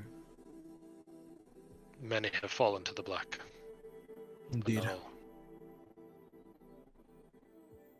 So, You're saying they went crazy? don't you know? Yeah, no. Well, most of them that look like him have been put into what's called black zones. They're leftover relics from the war. Most of them are in a constant state of stress, currently reliving the war at all times. So they usually strike out at anyone that gets in close proximity. It's terrible I was what killing people men do. when I was 3 days old. It is Yeah, Bastion difficult. first. Oh, sorry. I was killing men when I was 3 days old. It is difficult to stop. It is Ava? terrible what they did to the Warforged. Terrible. To know that they are sentient underneath their command is truly tragic, and unsurprising the effects that it has had on them. Even those of us who were not constructed for the war still feel the pain of it for many years afterwards. Yava's not wrong. We were made for a purpose. And we fulfilled that purpose. There is no shame in that. No, but shame to those who created you, without concern for how you might feel afterwards or what would happen to you afterwards. I would agree that they failed us. That they did. And she looks toward. I'm sorry. Oh, God, this Ezra? I'm starting to feel like they're the same age, aren't they? How old is the elf? I'm a tad older than you, friend. You could be a lot older than me, yeah. Just a tad. Yes. But we're both just stupid old. I don't actually know how old I am right now. Well, that's 612. Oh, yeah, you got me by 500 years. Yes. Almost. But Yes, Bastion's boomer. gonna take just a deep nose of his scotch, as he doesn't drink, but Mm. just likes the smell of it. Yeah, this girl because the girl had put it down, and everyone was so engrossed in conversation. See, she's coming quite silently. And you watch her; she's kind of light on her feet as she puts down everything, and you take your scotch and smell it, and she picks up. And as she turns and begins to leave. You see the other girl come back, the dwarven girl come back with the bright red hair. You see that she's carrying all the plates, all the platters on her arms, on her body with perfect stillness and perfect balance. As she comes down, you watch as she begins to place everything down quickly. Well, please enjoy your food. And thank you for eating here. You watch as Viviana reaches into her little purse and just and begins to puts all the gold down. The girl bows and takes it and begins to move back as Jasper's like, thanks a lot, Viviana. You're welcome, Jasper. You guys begin to have your food and eat and begin to speak and be married. Viviana looks up toward everybody. So, I know about you've all answered me. And she looks toward Alovia. Does this sound acceptable to you? Well, if it's gonna help people and, prevent others from meeting the same fate, I'm in. And then you, young man? Looking straight toward Rakan. He's not paying any attention. He's got all 2 bagels on 2 fingers on one hand, and then 2 on the other hand, and he's like, It's good, right? huh? It's good, right? You bite it. There you go. Yeah, true. Mm! Yeah, he gets it. Jasper, you want another one over? Oh, that's great. Yes. I don't mean to be rude. Rokan, you said your name was, yes? Yes, my name's Rokan. Rokan Debris. Ah, sorry, yes, Rokan Debris. Yeah, Yes, okay, sorry. Well, regardless, Rokan for short will do. You must have eaten in the past, no? Or is this all new to you? No offense, but you seem like a 3-year-old toddler. Placing foot in the world for the first time. I must say, my toddler was much smarter than this one. I think I might know more about food than he does. Yes. that's You're like certainly 100 why. years old, dude. I've had much time to learn. So, have you eaten in the past, Rokan? People eat. I eat. Yes. I'm except- people. Hmm. Can I make an insight check on that? Yes, you can. Please. Doesn't look Look right him to me. over. Okay, I haven't got a fucking clue. No, you don't. No, I do not. For the first time, Yeva, you found yourself quite flummoxed. Yes, I will take out the journal and the notebook and just write down Rokan ? Just leave it at that. Well, anyway, will you be traveling with us, Rokan? And he kind of looks over at everyone. Okay. We'll keep you safe. He does seem to need supervision. And bagels. Can I love you. I ask, Does he appears human, I'm assuming. Yes. Yeah, he looks Okay. completely human. Yeah. All right. You know, my Cheese toddler balls. really like these. They're like mini bagels. They're like called Cheerios where I'm from. She really likes those. Maybe we can give him some. I used to have those too. I haven't eaten much anymore. But yeah, you should try those one day, Rocco. They are safe because they do not block your breathing hole. What's a Yep. breathing hole? The Warforged is right. You know, it's a thing where you like. Yes, when you struggle to breathe. He means your throat. Yes. Oh right. Okay. All right. Okay, this is quite the group. I'd like to just point out at this point, when you see me laughing, Yeva is not laughing. Yeah, it's me too. There's no humor there, but Give us stone cold. I am Margot's not the just gay cracking fuck. me up, I'm afraid. Oh, thank you. So, and as everyone begins to finish their food and everything, she looks towards you all and like, shall we go? Go? I thought we were talking about staying the night. You want to stay? Yeah, You well- want to You stay in are- Everton? You are Okay, in a hurry? It matters not. Kind of. First of all, why don't you give us a rundown? You told us why you want us to investigate this, but do you have a plan as to how we should go about it? You watch as she looks at you for a second, and then she pulls out this small little you see it's like a rip of clothing, and then she gives you this rip of clothing. She sets it down. You watch as she closes her eyes, begins to focus on it. You watch as this arcane energy begins to flow over it. In her eyes, they flash white as if she's gone blind. Before she looks up, oh, every time I do that, it's so weird. This belonged to Jethro, and it's a short range for me. I've always been able to do this since I was young. Jasper can attest to it, and watch Jasper just. It's a short range, but I can usually see. If I really focus, I can see where people are. And when I focus on this, I can tell he's still on Lesia. But for him to leave and to not contact at all, not send anything, is really unlike him. So I can only assume that he's in trouble. And with the Dollmaker going crazy in Rivermouth, I can't leave Rivermouth for too long. The reason why I'm in a hurry. So how would you suggest we locate him? Do we just carry you round while you stare at a piece of cloth until eventually you locate him in your mind? Or... Easily done. She looks light. My I love it. toddler probably weighs as much as you do. Yeah. Okay. We'll take turns. But still, did you have a plan of action for us?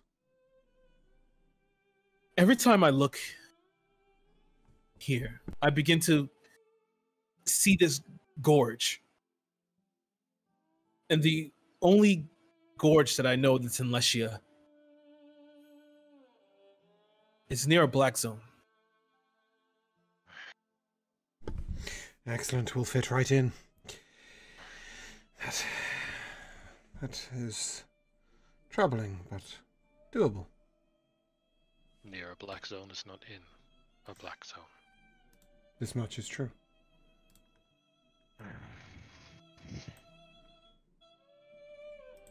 She looks. This is all your first time in Lesia, right? This is No. my first time anywhere. What's a black zone?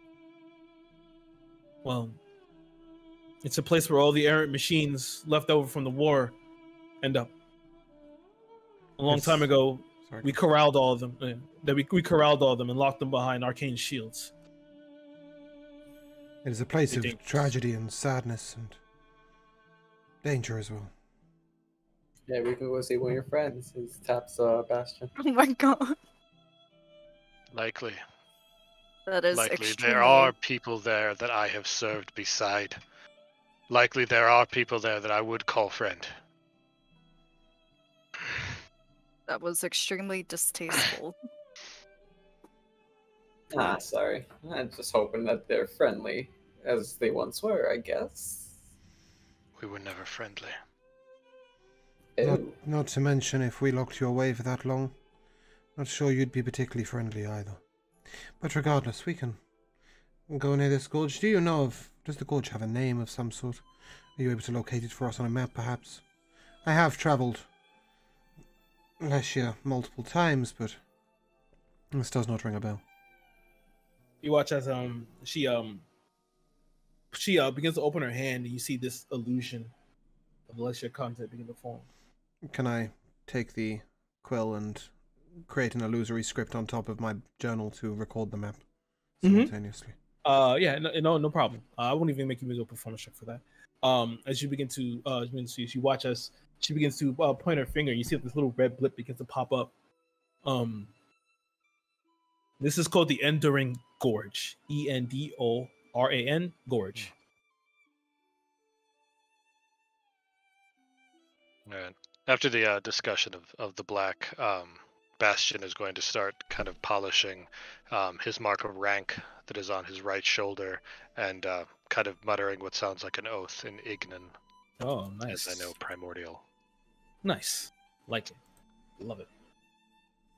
To just center himself, keep himself calm and happy.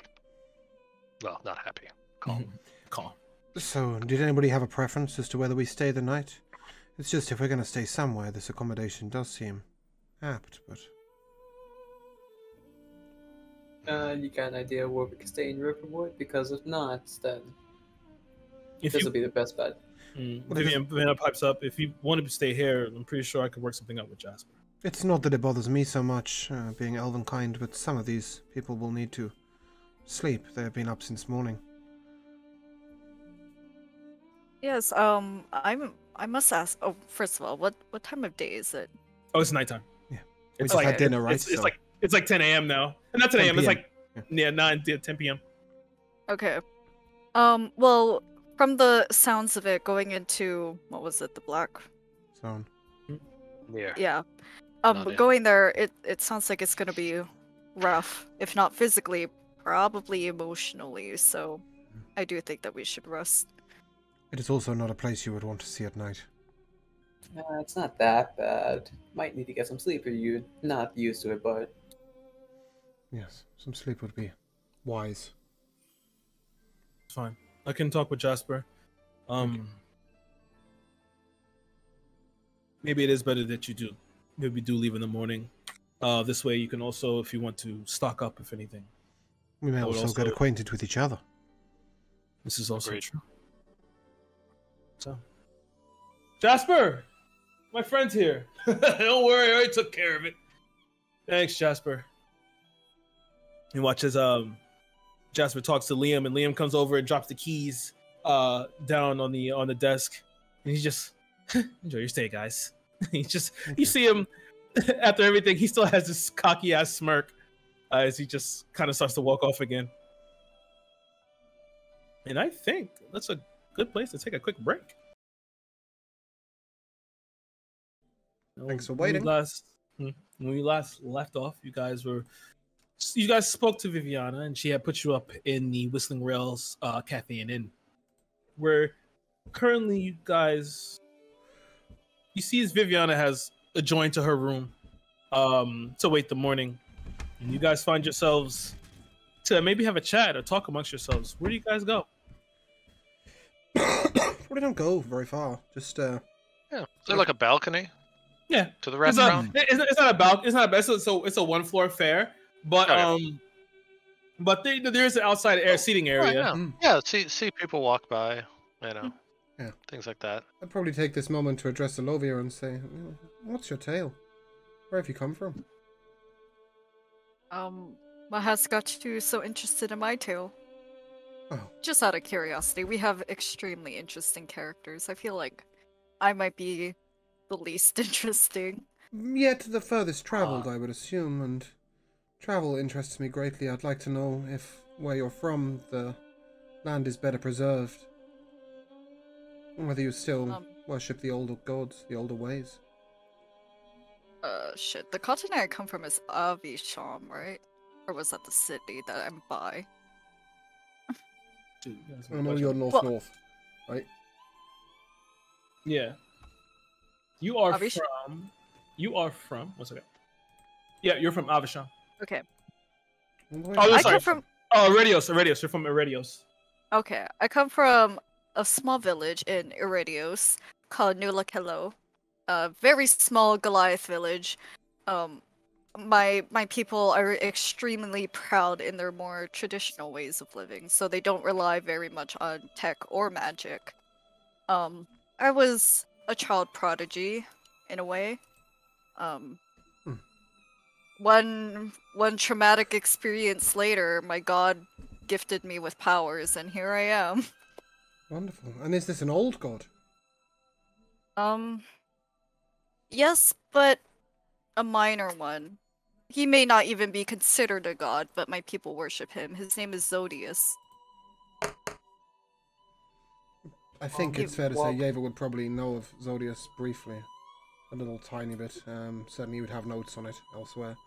And he'd nod at this point and say, worship of the old gods is worthy.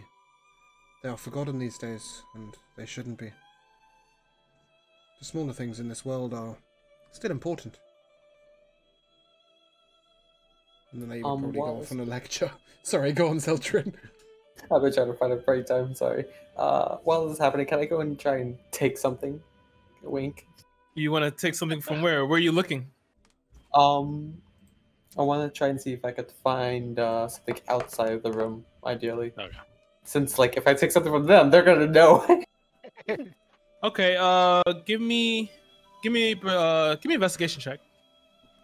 See if you can find something that you would like to take. Got my eye on him. 13. 13. Because currently you guys are outside, as you're looking around, just taking a quick look. As you do see the storefront of the Generally Souvenirs. Closed, yes? It's That closed. is good enough. It's closed. All right. So you take the time to look around. Are you want to walk without them knowing, or you want to go over there? Just go over there. I'm gonna try and walk without them knowing.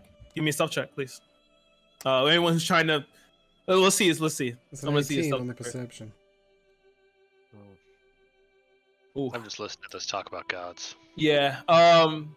As you get up to go walk away, Yeva, you see his eyes kind of glint in that moonlight, and you see him looking toward the Generally Souvenir store.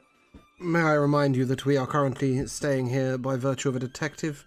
It's probably not the best time to get a little handsy.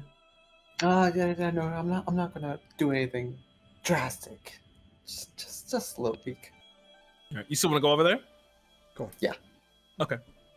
As you begin to walk over, you see the Generally Souvenir storefront, which is like it's a nice little wooden sign, like a light powder blue, and like there's like you see it's like it looks like it's on like a train on the tracks, and there's steam coming from the R from Generally Souvenir, and as you look in the display window, you see like all this Iverton merchandise on mannequins, and as you put your face in there, you look in, you can see a whole bunch of knickknacks on the walls and such.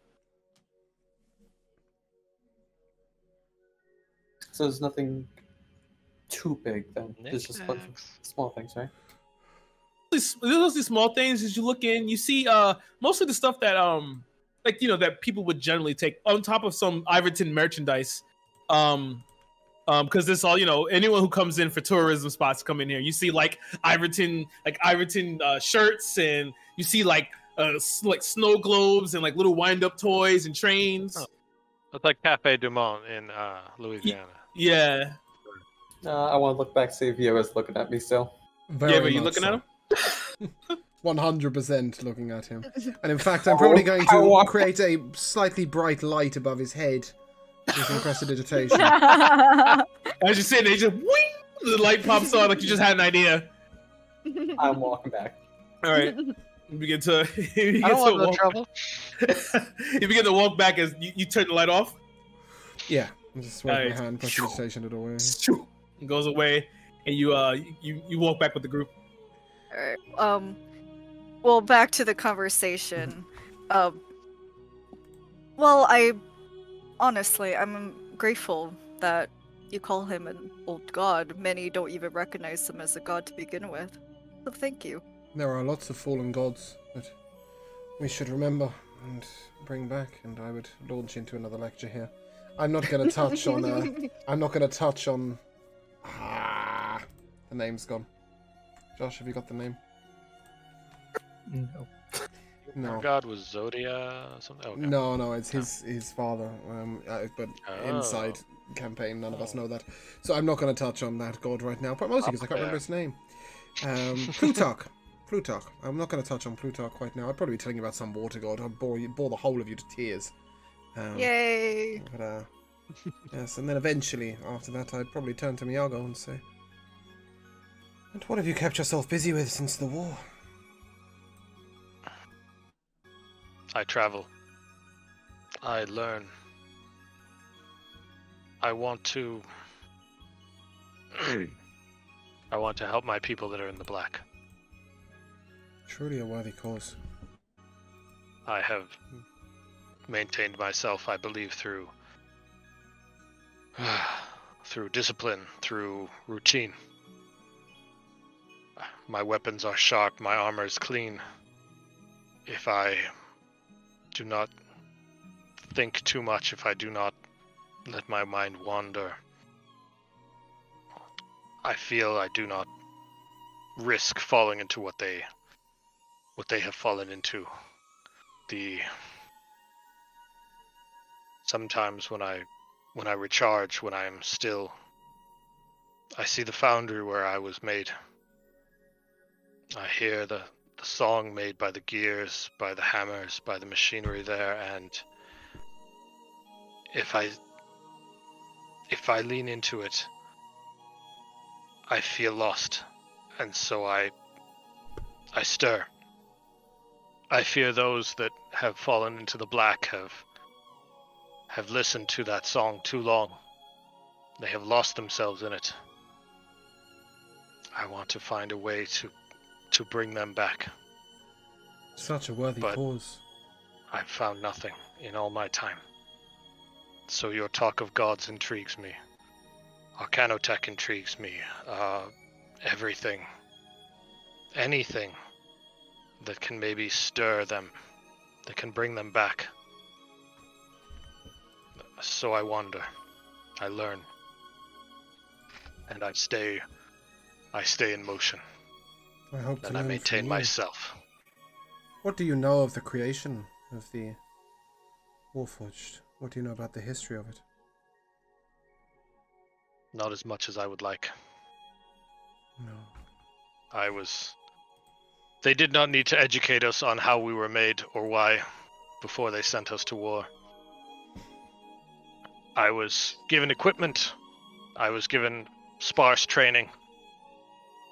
And on my third day of life, I was crushing a man's skull beneath my heel. We were not made to live in this world. We were made to kill. But we are more. There is more within us. There is. And we can offer so much more. I believe so too. Over time, if we proceed together, I would love to learn from you, and perhaps in return, I can tell you the stories of your forefathers, of Rongi Thisabel, of Medix Keldem, of their creation of the Warforged, of how they began this exploration. I don't have a lot of knowledge of how the Warforged descended into the state they are now, but I do have a lot of knowledge of what preceded, of the processes. Perhaps we will share this knowledge together. I would appreciate it. And what of you, Tiefling? You stayed very quiet. What brought you to... Where were we originally? Sorry. I know where we're going, I know where we stopped, but I have no idea where we started. Well, you guys... Yeah, sorry about that, guys. You guys were in actual Eblington. You guys were in Everthane, in Eblington. In Eblington? Mm-hmm. Yes, I got Whistle Rail Station. That's as far as I got. Yeah, you guys. What were you doing in Eblington, and what brings you on this journey? Well, I don't know if I can tell you much, but what I can say is I decided to come back to Ribbonworth for after how many years have I gone for? I think it was about 4. Mom kicked me out a long time ago, but it's not that big of a deal. Decided to come back, sure. I'm still alive. No. A mother's duty is to protect her children. You have every right to return. You showed her. She's a bit more serious than... I wouldn't say serious, actually. She's a bit more work-related than motherly related. That's but tragic. I can't blame her. It really is. And if you don't mind me asking, what do you do? You seem very handy with that gun of yours. I'm kind of a handyman. Kind of a merc. Maybe. Nothing wrong with that. A man's got to make his pay. I can't say I approve of fighting, but I understand you have to make your way in the world. And finally, we return... Sorry, go on. Go on. See, you get it. Yes. And finally, Violence can save lives. now that we've all shared a bit, Rokan, perhaps you can tell us why bagels are quite so interesting. What do you mean? Don't people like bagels? They do, but you've shared very little of yourself and where you come from. What were you doing in The Eblington? chewy crust. What was you doing there? I'd come travelling from far south, and I'm headed to Rivenworth to study in the libraries there. Perhaps I should share a little of myself. Since the war, have been looking to preserve life and to preserve the history and the old gods, and I've been preaching of the old gods as I go. Looking for people to give back to the earth. This Arcana tech, it can do some wonderful things to the people, but it also seems to drain the resources of the very earth we live in. And as somebody who has studied preservation all their life, I find this terrifying. And as I have said, I was travelling to Rivenworth to study in the libraries there and perhaps see exactly where Arcana tech gets its source. So, what were you doing in Eblington? I was just there. I was exploring. Don't people explore? I'm Well- people, you know. A worthy I've been cause, doing yes. a lot of exploring. You keep telling us this, but you are unlike any people I have ever known. People don't usually call themselves people. Not like Yes, that. I'm. For at least Yenna, what's his name? Yeah, For Yenna's and Zeltron and I'm sure you've never heard us once announce that we're people. Bastion has Oh. made a few slight comments, but Well, what if you isn't people? And then he uses his quarter staff to tap the Warforged. Some of you are people, but You have stated that you are people, and we have taken you at your word, and as has the Warforged here, who beneath his solid exterior is most definitely people. And then I would grab the end of your quarterstaff and poke my armor with it, and point out that Hammer? I am also slightly hard right now, although I really didn't want to say that out loud. Half mast. Solid. We're going to use the word solid. That I am also rather solid right now, and say he is encased within armor. You made the earth tremble earlier. Perhaps you know what it is like to be encased in stone. This is something you can do with magic. We would be solid, but still people. What's your story? What brings you here?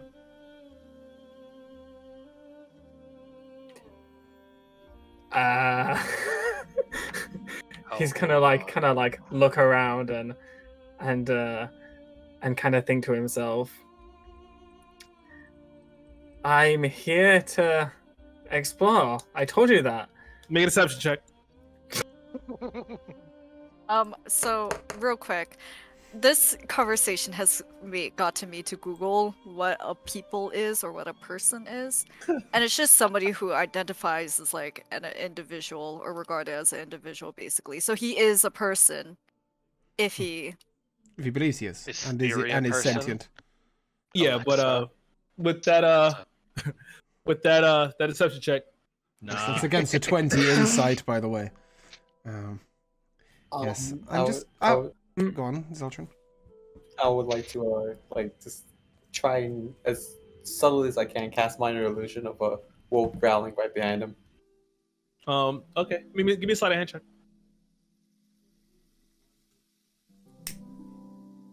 And That's a lot. that's 11. I think that's enough for him to actually fucking. Yeah. You notice him, Raka, and you notice him making the somatic and muttering beneath his breath, and you recognize this as he's casting a spell.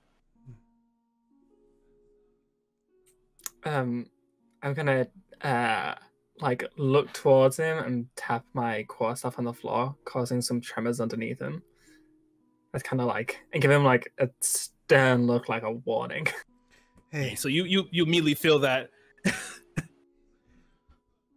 you don't need to be forced to give up your secrets right now, Rokan. But I understand that you are keeping yourself to yourself. If we are going to travel together, some trust must be had. May I ask you a simpler question, perhaps? What are your intentions going forwards?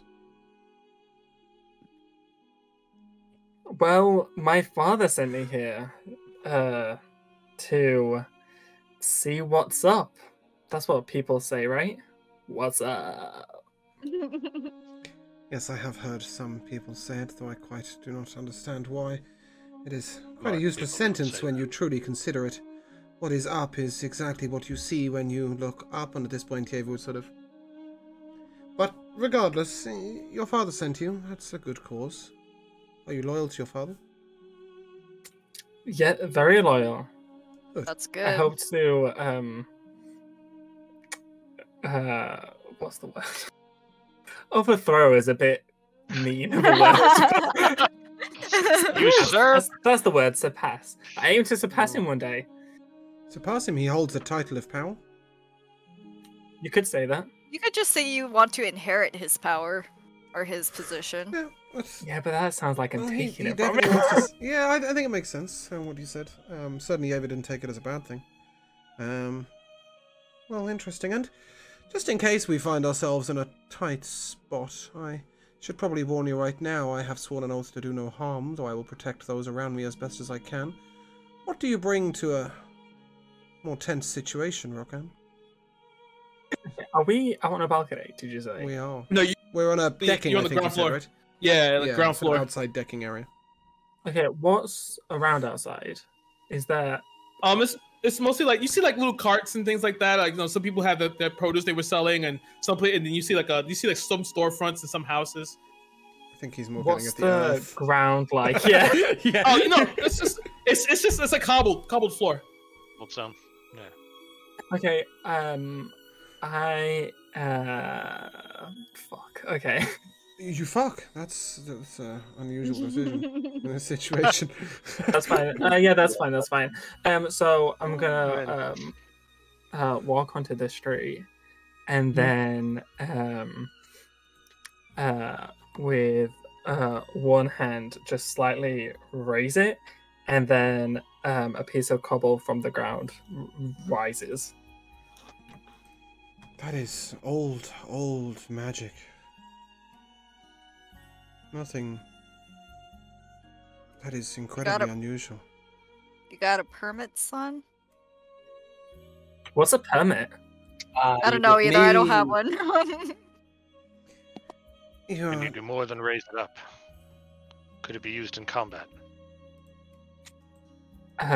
Is there a safe place around I can throw it to demonstrate? Give me a perception check. I don't just want to hurl it at a store window. That's a Please thing. do. Yeah, Please you do. find a pretty stable wall. You can toss it there. It'll be fine. Actually, with my hand raised to keep it levitated, I just flick my wrist and it goes flying at the wall. Just watch it erupt. Could you do that with somebody, let's say, give or take 300 pounds on it? Can you? Up to a medium size, so Everybody but you. Well, no, I count as medium. Oh, you count as medium, right? Okay. Fastball Sorry, special. Oh, yeah. Step on a rock and I'll send you flying. Do Do you want to? Not now, but No. you know, for future Sorry, I didn't mean to roll tactics. twice. Seems ill-advised. With an Arcana 18, I'm able to detect quite a lot about his magic, right? I would definitely know that this is no learnt magic. Yeah, this is Comes innate naturally within to you, no? Yes. Incredible. I'd say no more at that point. And Yeah, what you about see- you, Elovia? Sorry, go on, Karen. No, it's just like you see no books or anything on him about you Yeah. know. So yeah. What about you, Elovia? Apart from your obvious commanding presence, how do you fare in a tight spot should we find ourselves in combat? Well, I am strong. My people trained a lot of the children from a young age to do, to fight, especially with weapons. However, again, I was a bit of a child prodigy and an extremely strange one at that. I was born with magic, but people could sense that I had potential to use magic. It wasn't until previously mentioned traumatic experience did my god bestow the gift upon me. You channel the magic of your god. I borrow it from him. Interesting. At this point, I would probably raise another light with prestidigitation. Say that my god is generous with his magic. I give back with my actions. Perhaps you will fare us well with your magic.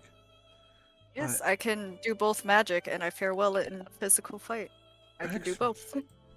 I suppose I don't have to ask too much about your strengths, Bastion.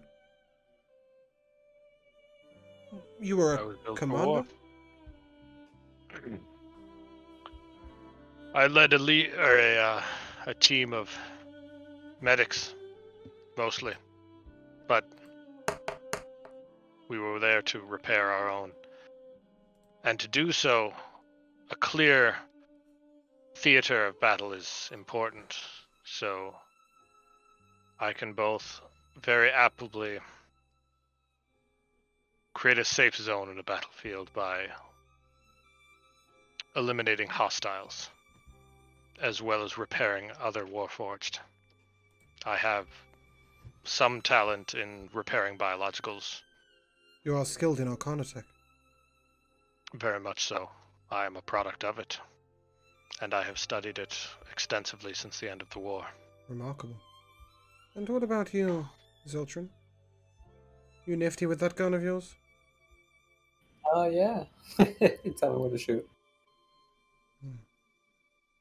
Excellent. It would seem that we are a formidable team together. Sorry. I know some magic, but Oh, you do? I don't use it often. It's not that good. I hate to bring this up, but does any of you have a license to practice? What's a license? Again, your lack of common knowledge is quite astounding. In this particular city we head towards, and in most cities around here, you would need a license to practice any form of magic. I may be able to assist you with one of those, although it wouldn't strictly be legal. But if it's going to keep us safe from the law and allow us to continue together, I may be able to assist. Why would you need something so you can use magic? And as you say that, you hear a sudden eruption happen. You all spin to turn around. You can see a mushroom of fire and smoke billowing into the sky. And as you all look around, you hear the front door open up as Viviana comes out. What the hell was that? And you can see Wasn't me. Yeah, I don't. And then Bastion will just stand. as you stand, you then hear a cacophony of screams happen simultaneously. She immediately pulls her gun. That's not too far from here. We have to go. You watch as she begins to run off. All of you, with me now. We are running forward. towards it, right? Yeah, we're running towards. Okay, right, yes, We're because gonna you pay did for not this, run right? away. You said what, Zoltran? We're getting paid for this, right? Come on! Yes. As you all begin to run. Rakan, do you run or do you just chill? Yeah, I follow everyone. Okay. Shiny, he's coming. Well, sure. Maybe Rakan saw something, saw a moth or something. So like, not sure. As you all begin to run, you watch as she whips around the corner toward the gate. And she gets toward the gate. She opens the door as into this small. It's another tarot card, but it's a little smaller. It's more personalized. As she gets in, and as she steps in, you watch as she presses a button, and the doors open. Come on, let's go. And I just throw my feet on the back bumper and grab onto something so that I'm just actually riding on the back of the vehicle. Yeah, you can do that. You could do the Terminator. You can do that. So as you all get into the car, you speed off. Your heads jump back and hit the back of the seats as you hear the engine begin to rev, and you see the light, the glow of the arcane engine from the roof itself as the scene begins to push back as she's tearing ass through the fucking through like this forested area. You see the forest area begins to change. It's like this rocky type of area. As you can now smell the smoke. And as you smell the smoke, you also smell something else in the air, and it smells like blood, burnt flesh. I'm familiar. I'm gonna need a debriefing before I continue, or else I will jump off this car. I don't know what it is. Just get your gun ready. Out of curiosity, how heavy is Bastion? I have it in my description. Pretty heavy. So I am 295 pounds. So 2 people are 300 pounds, and this car, okay. Ilovia is extremely impressed. The back end of this car is dragging a little bit. Yeah, it's dragging a little bit. You just hit. It's like an old Buick with too much stuff in the trunk. You just turn around, you see like sparks flying off as she's beginning to drive, and as she begins to, as you guys look around, your perception is high enough. You look out the windows, you can see now you guys are over a large gorge, driving over a bridge, and as it passes over this it's a stone and like metal bridge, nicely worked. As it push forward, you see as the headlights begin to peel around and it flashes on one of these tarot cards. Can I use my magical tinkering, since I can imbue a non-magical object to make a noise? Can I start making a siren sound from the car? Sure. Wee. She turns. She goes, "Thanks, Bastion." And I left my siren at the agency. And she stops the car. As you see the headlights are now flush on this tarot card. As you can see, it's been torn in half. Stops and watch. She pulls her gun and exits. She gets to look around and look over. You guys coming? No, we just came here for the ride. Yeah, definitely. Now we're gonna bug out. Just yeah, Bastion's gonna hop off the bumper, shield at the ready, and he's got a handful of stones. Yeah, Ilovia said that with the deadpan, but she's gonna say I was joking. It was hard for me to tell for a second. All right. And she gets the car and kind of begins to walk around. As you guys begin to come upon this bus, this tarot card, you already see that it's been torn in half, and you can see it's still smoldering slightly. You see the flames are still around it as the smoke begins to billow into the sky.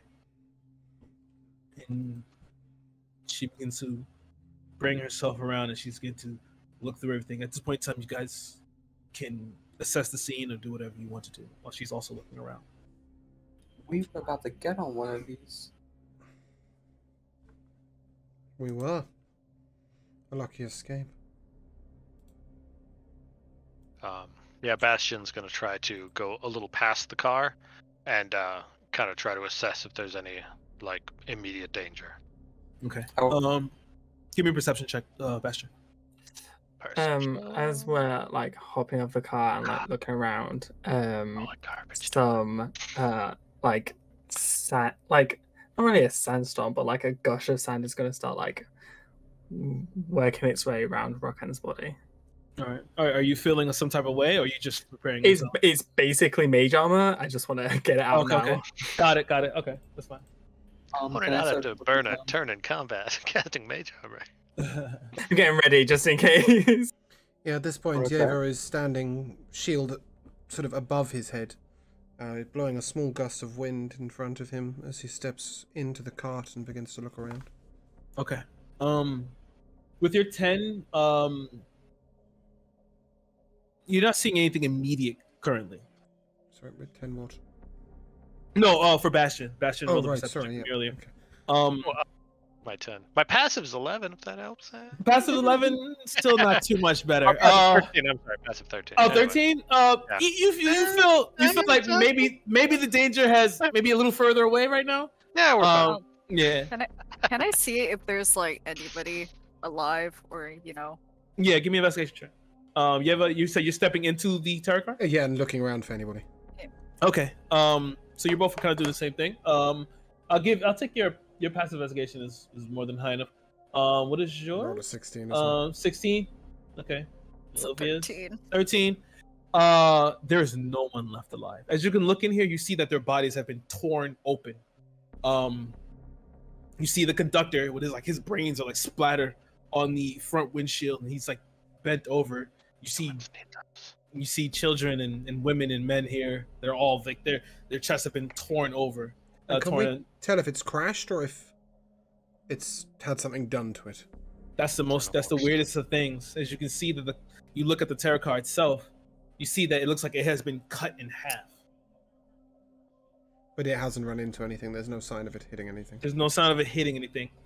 With your investigation, as you look around, you can see heavier footprints in the floor. As you continue looking in the follow, you get to look over the gorge, and you see the second half of the tarot card. Currently in boughs of trees, the backlights still on miraculously. Can I start looting the bodies? Sure, you can loot the bodies. Thanks. Give me an investigation check. Savage. Could I check the bodies to see what kind of thing has caused the damage to them? Give me a medicine check with disadvantage because you really wouldn't know. By Rakan. You don't know how people work. I got a 7. That's a 7. That's a 7. You don't know what did this, but whoever it did is very dexterous and has the ability to do a lot of pressure. Is there any hey, look at- magic or remnant of magic in the air? I'm sorry, say that one more time. Sorry, was there any remnant of magic in the air? No, there's no remnant of. Well, it's a small remnant of magic. Smells like Very a small. What a grisly scene. Olivia's gonna comment. Well, Never seen anything like this. I'm gonna poke the body with my quarterstaff. Oh, you Then both. ask around, what's wrong with it? Hold on, Josh and you guys. yeah, Josh we're having a and minor James, you guys internet issue. We've just reconnected. Should be fine now. Okay. No. All right. Cool. Unfortunately, Rockan, this is what happens when a person loses too much blood. Oh. Ew. Yeah, blood is essentially a person's life juice. Well, can't we just put more in? No. Well, you see, a person also has, think of it as different components within their body. If one is too damaged, it won't work. Think of it as like a gear in a machine. If a gear is missing or broken, the machine won't work. Right. Who's looking over the gorge at the second half of the tarot card? Anyone? Yeah, I think Yeva probably is by now. Otherwise, Give me I a would have perception check. witnessed Zeltrin's looting of the bodies. I'll let him off with Yeah. that one. You said check Zeltron with your investigation. You find 5 copper. That's a 16. 16.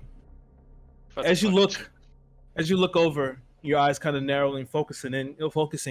You can see in the back windshield the slight movement of a body Oh, sorry, is this downwards? down. Yeah, How far down? eyeballing it, about 120 feet. It's almost a chance Yeva would jump, but I turn to the party. Does anybody have any rope? Why? I've rope, and I can make us fall slowly. Can you get me down there? Yes. Jump. Can you get an additional 300 pounds down? With no warning, Yeva just gone, jump straight over. Yes. Straight down. Are you? I have featherfall, so if featherfall. Elovia wants to jump as well, I can affect up to 5 fallen creatures. I believe Zeltrin has already jumped. Before the feather. That's the end of him.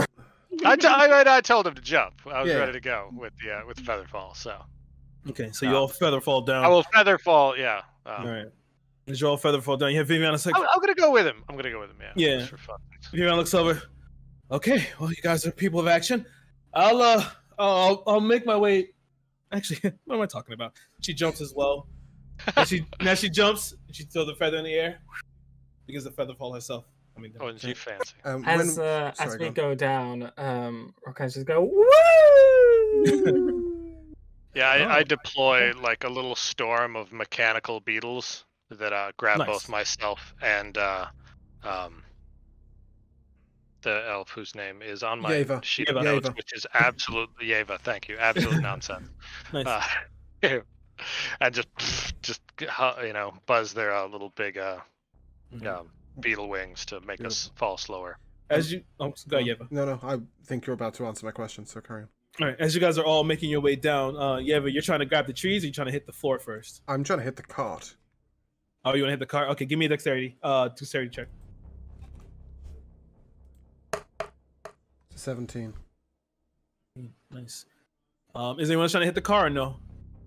You Is it guys closer to me? I'm gonna crush it if I land on it. So no. Yeah, Good it's thinking. quite precarious, right? Good thinking. So I guess everyone's just trying to hit the floor. So Yeah. as you guys all hit the floor, Yeva, with that 17, you land on top of the cart, straight slightly as you feel you hear snapping of some branches. This thing isn't very stable. That's fine. But as you look, you can see a small child in there who's still trying to move, who's still moving around. And as you look through the windshield, you see through the windshield to the other half of the terror car. You can see the floor, you can see the ground, and then you see as the rest of your team makes it to the floor. Okay. Is this back windshield still intact? It's still relatively intact. It's set there for security. You can't open it, but so you would have to find a way to open it. There's no other Use entrance. my Can I get crowbar. around to a door or something? Oh, if you want to try and make your way around, Yeah. give me I'm very dexterous. Okay, give me, but you need athletics for this one. Okay, that's, You're gonna have to Break. with the even tower better. shield. You're gonna have to climb around. that's even better. That's a 22. Nice. Yes. Look at Walking on top of something is not a problem for you. Strong arm It's an Yeva. elf, You watch as he's beginning to maneuver around and get around the branches. Still finding a way to mind his tower shield. Everyone else who's landed on the ground, you guys see and turn around. You hear Viva say, "Oh no!" And as you all look to the left, you see a field of errant machines currently stuck in position. Now you know this. Now Bastion, being a Warforged, you know what this is. This is when this is in their powered off state. Now you've seen this before. When these are errant machines that have been part of the old war, and they're on such low power reserves that they keep themselves shut off until someone gets close enough to them. So they form a forest of metal trees, pretty much. Stay back. If we Yes. don't get close, they won't move, and they won't be trouble for us. Hey? This is away from the car, right? Or is this like? It's literally, you guys can see it because the trees are covering it. But by the time you guys landed, you looked to the left and you saw it. But the car, you left the car up there. If you're talking about the car you came in. Oh, no, I was talking about the one that was with the kid in The it. cart. Oh yeah. Yeva's currently that's still in the trees. It's like Okay. stuck in these huge branches. Speaking of which, is the child the only person alive? Yeah, as you get in there now, it's gonna be really hard going to come up here. But currently, you see the kid itself is moving around, but you see that someone has died covering them. Okay. Hmm. As I move my way over, I would take my shield off my back and place the child in the shield, as if using it like a cradle. Take it with So both hands and just jump out. You're gonna try and jump? Okay, because like the Featherfall. card is like literally like this. You gonna feather fall again? Yeah, I've still got the featherfall in active, right? Okay. How long does it last? That was the last. It's an hour, right? Let me else. Oh no, it's No, not no, an no. hour. It's like a minute, I think. It's a minute. Okay. How If big the is creature the lands before the spell ends, it takes no falling damage, can land on its feet, and the spell ends for that creature. Right. Okay. So if you land without taking damage, the spell ends for that creature. How big is the drop from the card? Oh, from where it is now, it's about 80 feet. Oh Jesus. It's high. Okay. Is the child injured? Just give me a medicine check. Can do it again. Can do it again if you need me to. But you got to tell me. 16. 16. He appears to not be injured. Okay. He just got a smattering of blood on him and a little bit of rain in his hair. I'll prestidigitation that off while I'm there. Okay. Give him a So nice now clean. getting this kid is going to be hard because your weight is causing the tarot card to shift. I need a dexterity check here, please. Yep. And whatever happens, the child is kept between my chest and the shield holding him. No That's, problem. 11 on the dex check. 11. As you go to move up and you kind of put your hand on a soft spot, and as you push down and kind of force your way up to get the kid and wrap him around, you all see the tarot card buckle again as some branches and tree and leaves begin to fall and hit the ground. As they hit the ground, you see the Warforged slightly move, but then go back into power. Then go with the power rest mode again. Am I I'm currently going to try to floating get above them? between. Huh? Sorry, is this cart floating above them then? It's not above them. It's a Right, little okay, a little further off. Sorry, Miyago, you said. Oh no, I'm going to try to get between, like where the car is vertically, and the Warforged that are still, and still give them as much space as possible, but address them. And Okay. no, Wait. it's not the time, brothers. So Be their still. power reserves are low, so Mhm. they can't grab us if we're not, that close. Will they move if we, attack them? They're waiting. Find out. I don't want to. That's why I'm asking. Bastion's like, they're waiting. Okay. Don't get close. Don't give them cause to move. If they don't have cause to move, they won't. I'm gonna cast Armor of Agathis on myself. Okay. The ice forms on your body. I'm gonna trust my party here. Am I near enough a door or window? The doors that are in the back or whatever is like he kind of crushed between two branches. Okay, So you'll be hard pressed to push that door open. However I got in, can I get out that way? Probably a smashed in Yes. window, right? Perfect. Okay, and I'm gonna put the child in the shield. And obviously the shield has an arm strap, right? I'm gonna strap it in to the shield. And then what's the range on prestidigitation? 10 foot, that ain't cutting it. With Druidcraft then I'm going to create a sort of strange sort of sensory effect of like falling leaves and stuff coming down directly towards my party. Just a few, just nice. a couple to try and get their attention and then sort of wave. Mm-hmm. And then I'm gonna throw the child. You're gonna throw the kid. Would like to try and catch the child. That's I'm Elovia's directly throwing first it at sort of instinct. Warforge, at the Warforge. I'm gonna not hurl the a Warforge child group, out of a bus. but most specifically at Bastion, knowing that he has this ability for Featherfall. All right. You gonna throw the kid? Yeah. All right. Give me a strength check. Shouldn't be too hard. It is a kid. That's a Kids are 13. easy to throw. That's a 10. Sorry, it's a 10. It's a 10. We've all 10. thrown a child. You Oh. hoist the child. Give me a perception check, Bastion. Oh god. All right. I know. Ah! That's a 10. Ooh, boy. That's As you- average. As you throw as the child throws, Bastion's currently looking at the other Warforge. Oh. It's not until he hears the child screaming that he turns around and casts Featherfall. No. As he casts Featherfall, the kid it starts to slowly fall. But at Yeah. the time, As he's surrounded by mechanical beetles. you hear simultaneously as they all turn and look at you. I need everyone to roll initiative.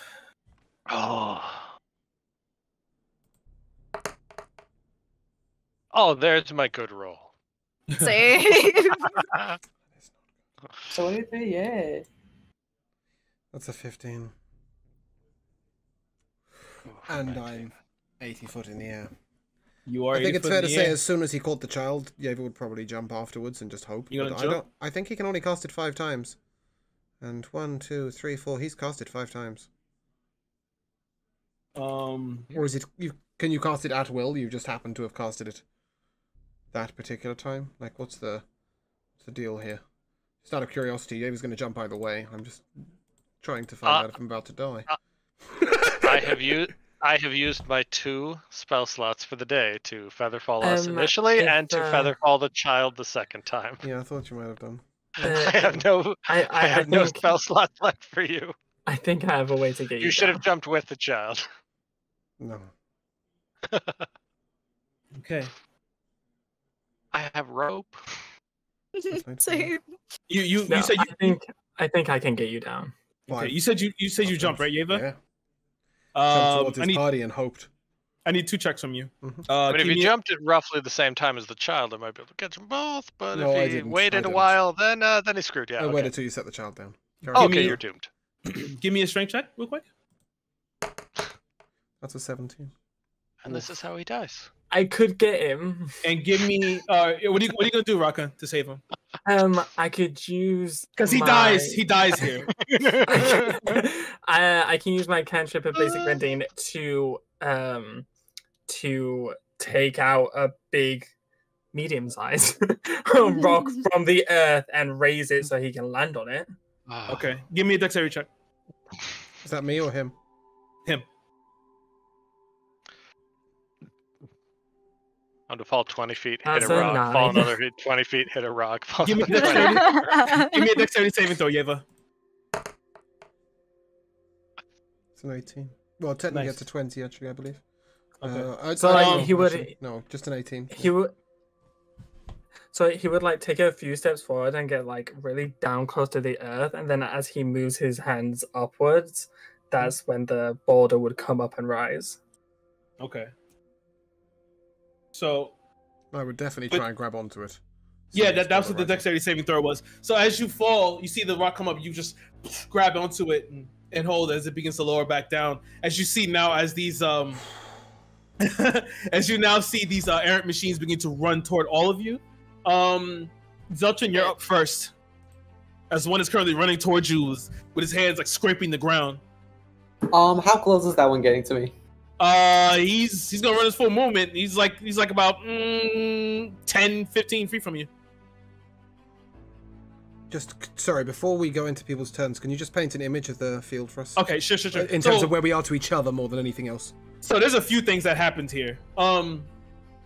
With your strength check earlier, when you jumped out of the terror car, you broke a branch. So as you can hear the screeching of metal, as you are sure that that second half of the bus is going to fall. As you're coming down here, it's currently like a full regular field. As around you, you see there are bodies littered on here. You see bloody shirts and shoes, and you see bodies broken and torn. And you see like this, like you're surrounded by boughs of like a whole bunch of trees. And to the left, right where like, because if the truck side was here, look to the left, you could just see a group of those errant machines that were currently frozen. They're currently running toward you. I was wrong about that, Zeltrin. He was about 60 feet from you, but he's running toward, like they're running towards you now. And how close are we in relation to each other? Are we all within sort of 10 foot of each other? Yeah, you guys were in 10 foot. Okay. Okay, yeah, I'm gonna try and shoot him. All right, please do.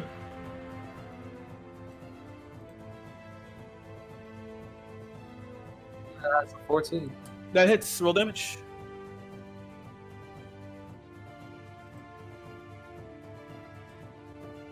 Oh, nice. Easy enough. You take the shot as it pierces through the center chest cavity. You watch as this arcane light explodes from his mouth before as he falls down. You can see now, as you can see that these machines are rusted from time. And as it falls and hits the ground, you watch as the lights in his eyes goes dead. It begins to fall. Elovia, you're next. Bastion, you're on deck. All right. What other little gremlins are there? There's 3 I know more. they're not gremlins, but Yeah, there's 3 more running towards you.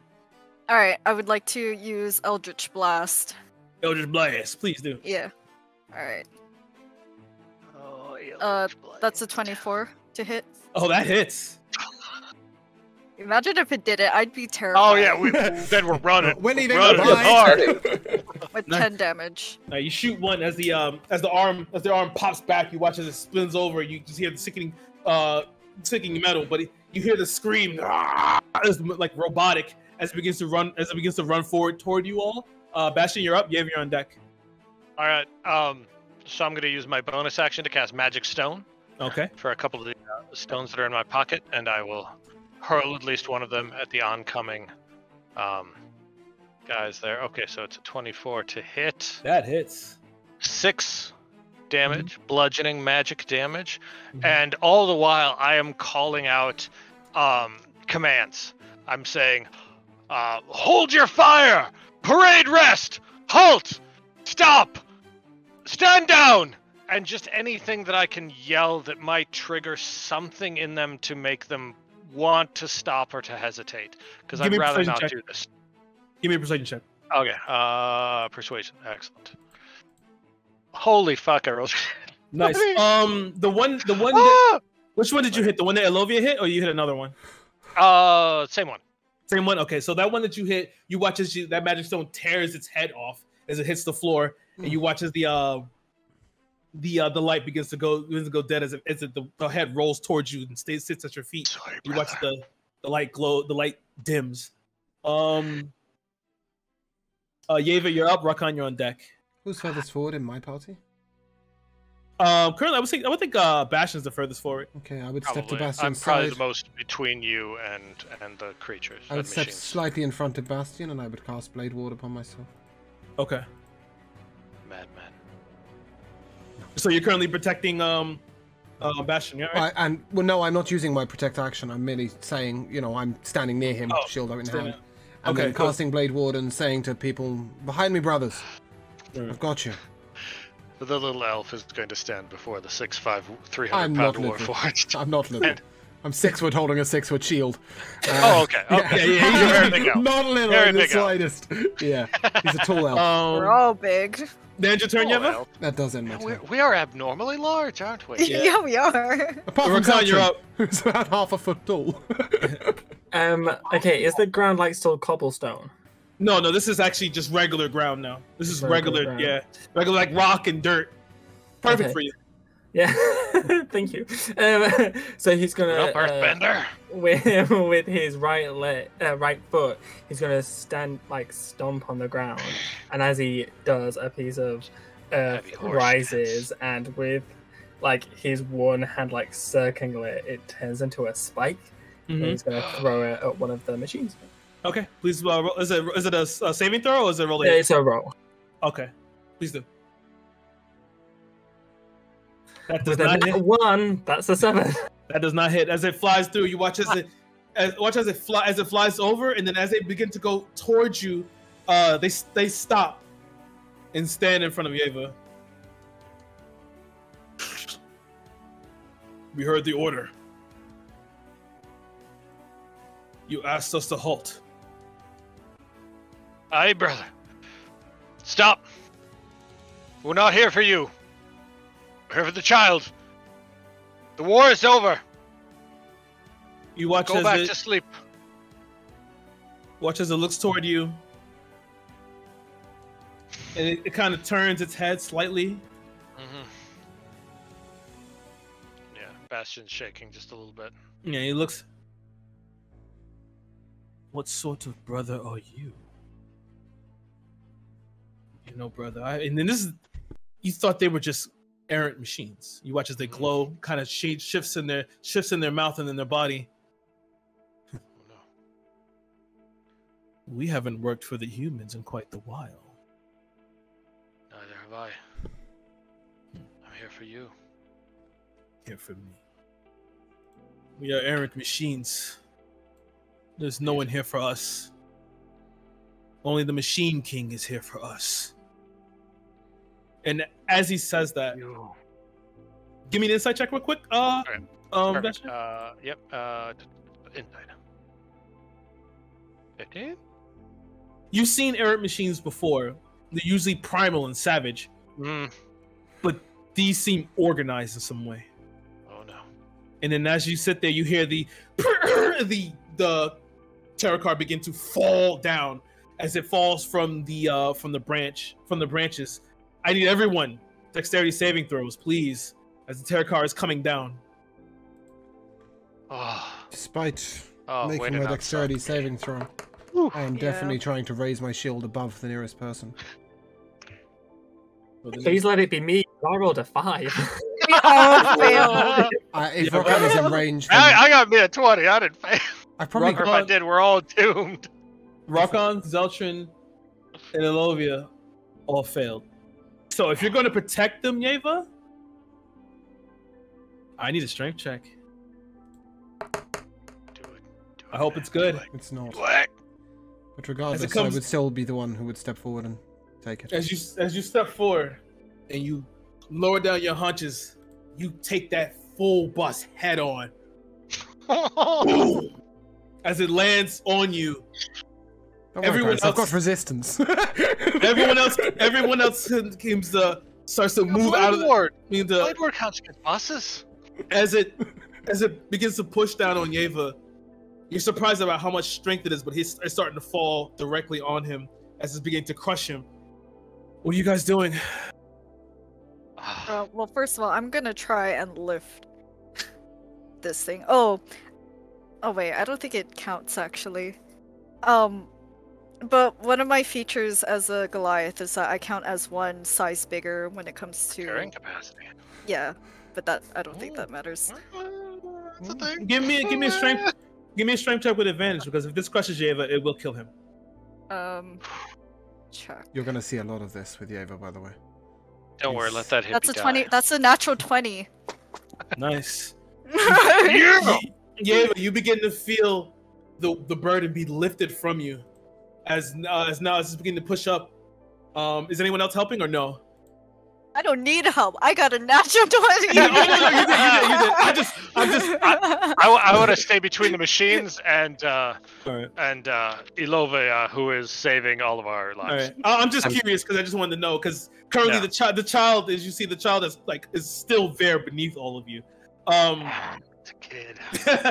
You feel the burden begin to get released as it's pushed up, and you guys finally hoist up using helping with Olovia's strength. The car rolls over, and Viviana comes around the corner. As you guys begin to stand around, you see the errant machines begin to look at you, and you begin to hear this piercing scream. Rakan, I need you to make a wisdom saving throw, please.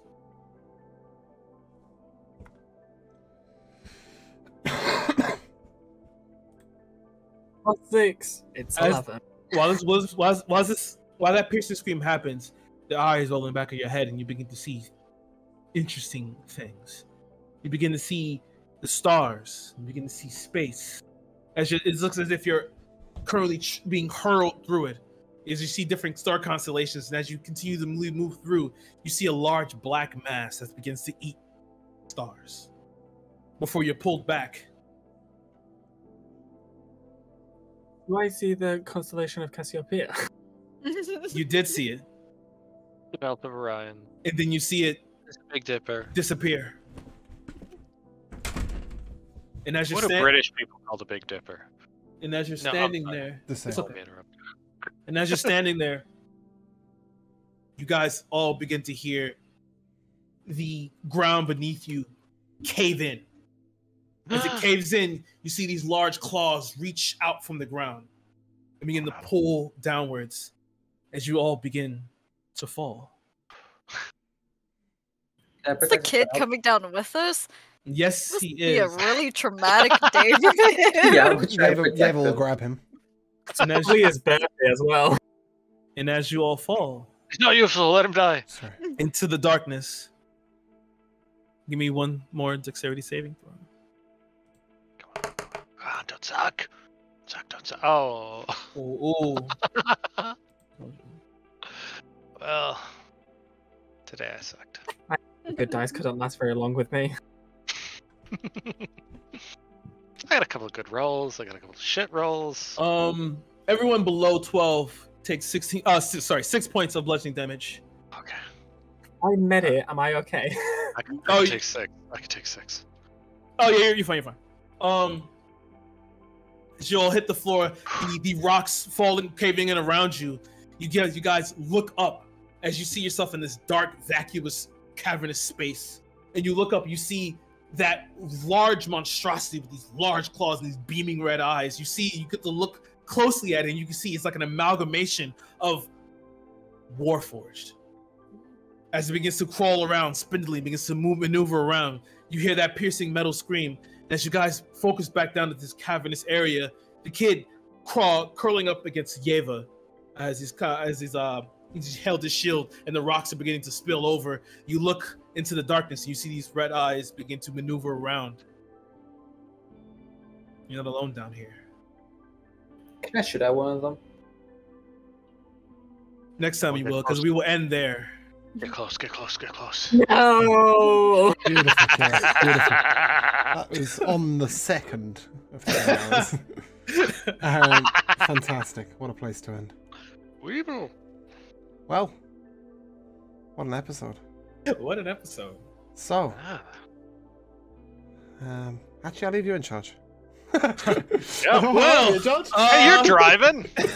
I guess tradition. MVPs. We come to James first.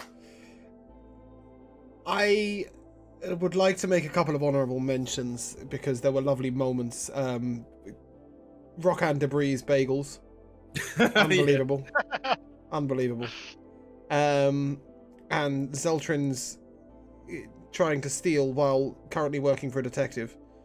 But without a doubt, for me, the MVP was Miego's story of trying to restore the beautiful Warforged chef's back to- kiss. I mean, I was lost in that moment. Yeah, lost in that moment. Amazing. Thank you. Thank Great. you. Thank you. Thank you. We come next to Rock and Debris, Josh. I mean, I think like everyone did so good with their characters. Everyone just very quickly just slot into place, and it was so lovely to see. But I think I'm gonna have to give it to Lavi. Her character is so funny and so cool. Yeah. Just a reminder: this generally we would use an inanimate object, but obviously, or a action. But in first episode, that's when we really see characters appear. I think that's why this episode MVP is a more personal thing. Lavi. I would say I would have to say Rockin' and the Bagels because like the moment was funny, but just watching Josh like in the camera, like playing with his hands and like taking imaginary bites, like just watching him was adorable. And like I noticed that a lot of people tend to do that. For me, I'm nervous because I'm just doing stupid hand movements. But like that. But that was like really funny, be able to watch it happen. Yeah. Miyako. So voting for yourself is uncouth, and I wouldn't anyway. So I'm gonna go with the bagels too, only because part of me, I was a pastry chef for a while, and I want to explain why bagels have a chewy crust. I'm like, no, I can't do it. But the bagel stuff was very funny, and being of German Jewish descent, bagels are a thing of my people. So I love to see bagels. Nice. Slicer. I'm actually having a hard time deciding because like everyone's character is just amazing. It's like when Zeltrin tried to go and steal something, Yeva was just like, "Hey, I know you're there." When I tried to be like, "Hey, here's a little spook," what's this name again? Rockan was just, "I know you're doing this. Shoo off."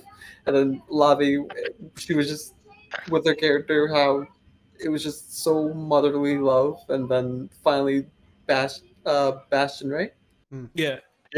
Just Bastion's how he's just being played just pulls me back, makes me reconsider. Like, wow, that's like really something too. I have a hard time deciding anyone. No, I think you summed it up very well. That's a good problem to have. Yeah, I just gave myself an incredibly difficult task of saving an entire peoples. You know, Yeah. that's no. So I'm trying to save Okay, the world. I'm out with the task of saving everyone. So Yeah, me too. There we go. Hey, I'm trying to ascend it into godhood here, okay? I guess finally, it's me. It's yourself. Guys, thank you. Anytime I see people that anytime we get together and I do a one shot or a long shot or whatever, you guys just continually. Can we vote for him? Oh, He did a great job. Pacing was good. We'll get The there. narration We'll get was good. The characters were good. Like Vivian, I'd talk to her at a party if I saw Vivian. I mean, I'm a married man, so I wouldn't go too far. But thanks. me 5 years ago, I would have chatted her up. It's just anytime I get to do this and people bring my stories to life and makes me happy. It's my favorite medium to tell stories, and it's just thank you all. It's great. yeah, It's thank so you for incredible. setting this up. Yeah, you did all the work. We just showed up. Kira, absolutely stellar performance. I mean, I think some of us knew it was coming. We've been to the one-shots. We know the sense of drama you create, the atmosphere you create, the platform you create to play in is such a joy. I haven't had much experience playing D&D, as you know. I've DM'd a lot. I've played very little. But certainly there's a certain magic that comes to life when we're given the platform by you. It's everything. It's all the little touches. It's the space to roleplay. It's the music. It's the forethought, the building of the world, giving us such a rich environment to write our own stories in. Miyago's Bastion is only that vivid because you've given it the world to grow in. Rokkan's misunderstanding of this world, and sort of Lavi's as well, actually, Elovia's, this ginormous world, is only because you've created such a large world, and such a vivid world. And even in 10 minutes of Whistletown Station, we knew where we were, and no tools, no tricks. Okay, you've got the music, but apart from that, there's nothing else. There's no facilitation of this. This is just your storytelling, and it's such a joy, and I've been excited about this for over a week, and I will be excited for exactly 6 days and 21 hours. I've been excited since yesterday. Also, credit to Miyago for pulling that together in 24 hours. Absolutely crazy. Yeah, I just started talking to him, and he sent me the thing, and he's like, "There's Warforged," and I'm like, "Okay, tell me more." And he's like, "Most are crazy," and I'm like, "Okay, tell me more."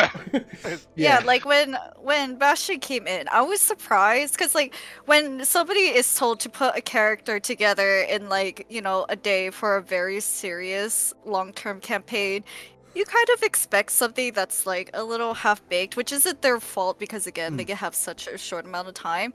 But Bastion was presented in such a nice developed way. It really did seem like he had all the time in the world to dwell on it. I forgot it was just one That's day. all I did at work today. Is just thinking good. How would Bastion approach the situation? Who is Bastion? It was ridiculous. As soon as he said he wanted to do Warforged and he said Old Warforged, I was like, fucking thank you. Yes, I knew it was going to be beautiful. Oh man, it turned out way better than I thought it would. That monologue. Oh my God. Yeah. I mean, I can't make my YouTube highlight that long, but it should be.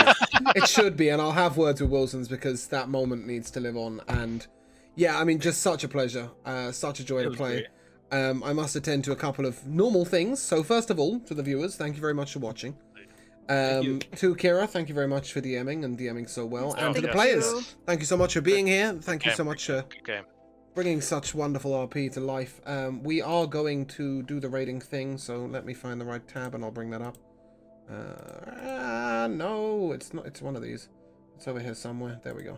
And yeah, we are live again tomorrow for Good Sagravia, where you will have the chance to see Slicer again. Playing a Warforged, actually. Which is, that's going to be a contrast. There's a lot going on with his... my internet's just absolutely they're just people. They can do whatever they want. It's not very helpful. Yeah, I've got no Chrome in that case. We won't be raiding tonight. I apologize, as I can't raid without knowing who's online. So we will just call it there. We will be live again tomorrow night, as I said, 7 p.m. EST. See us there. And this will return next Monday. You don't want to miss it. All Say right. goodbye, guys. Dankeschön. Bye. Bye. Thank you, everyone. Nice meeting everyone.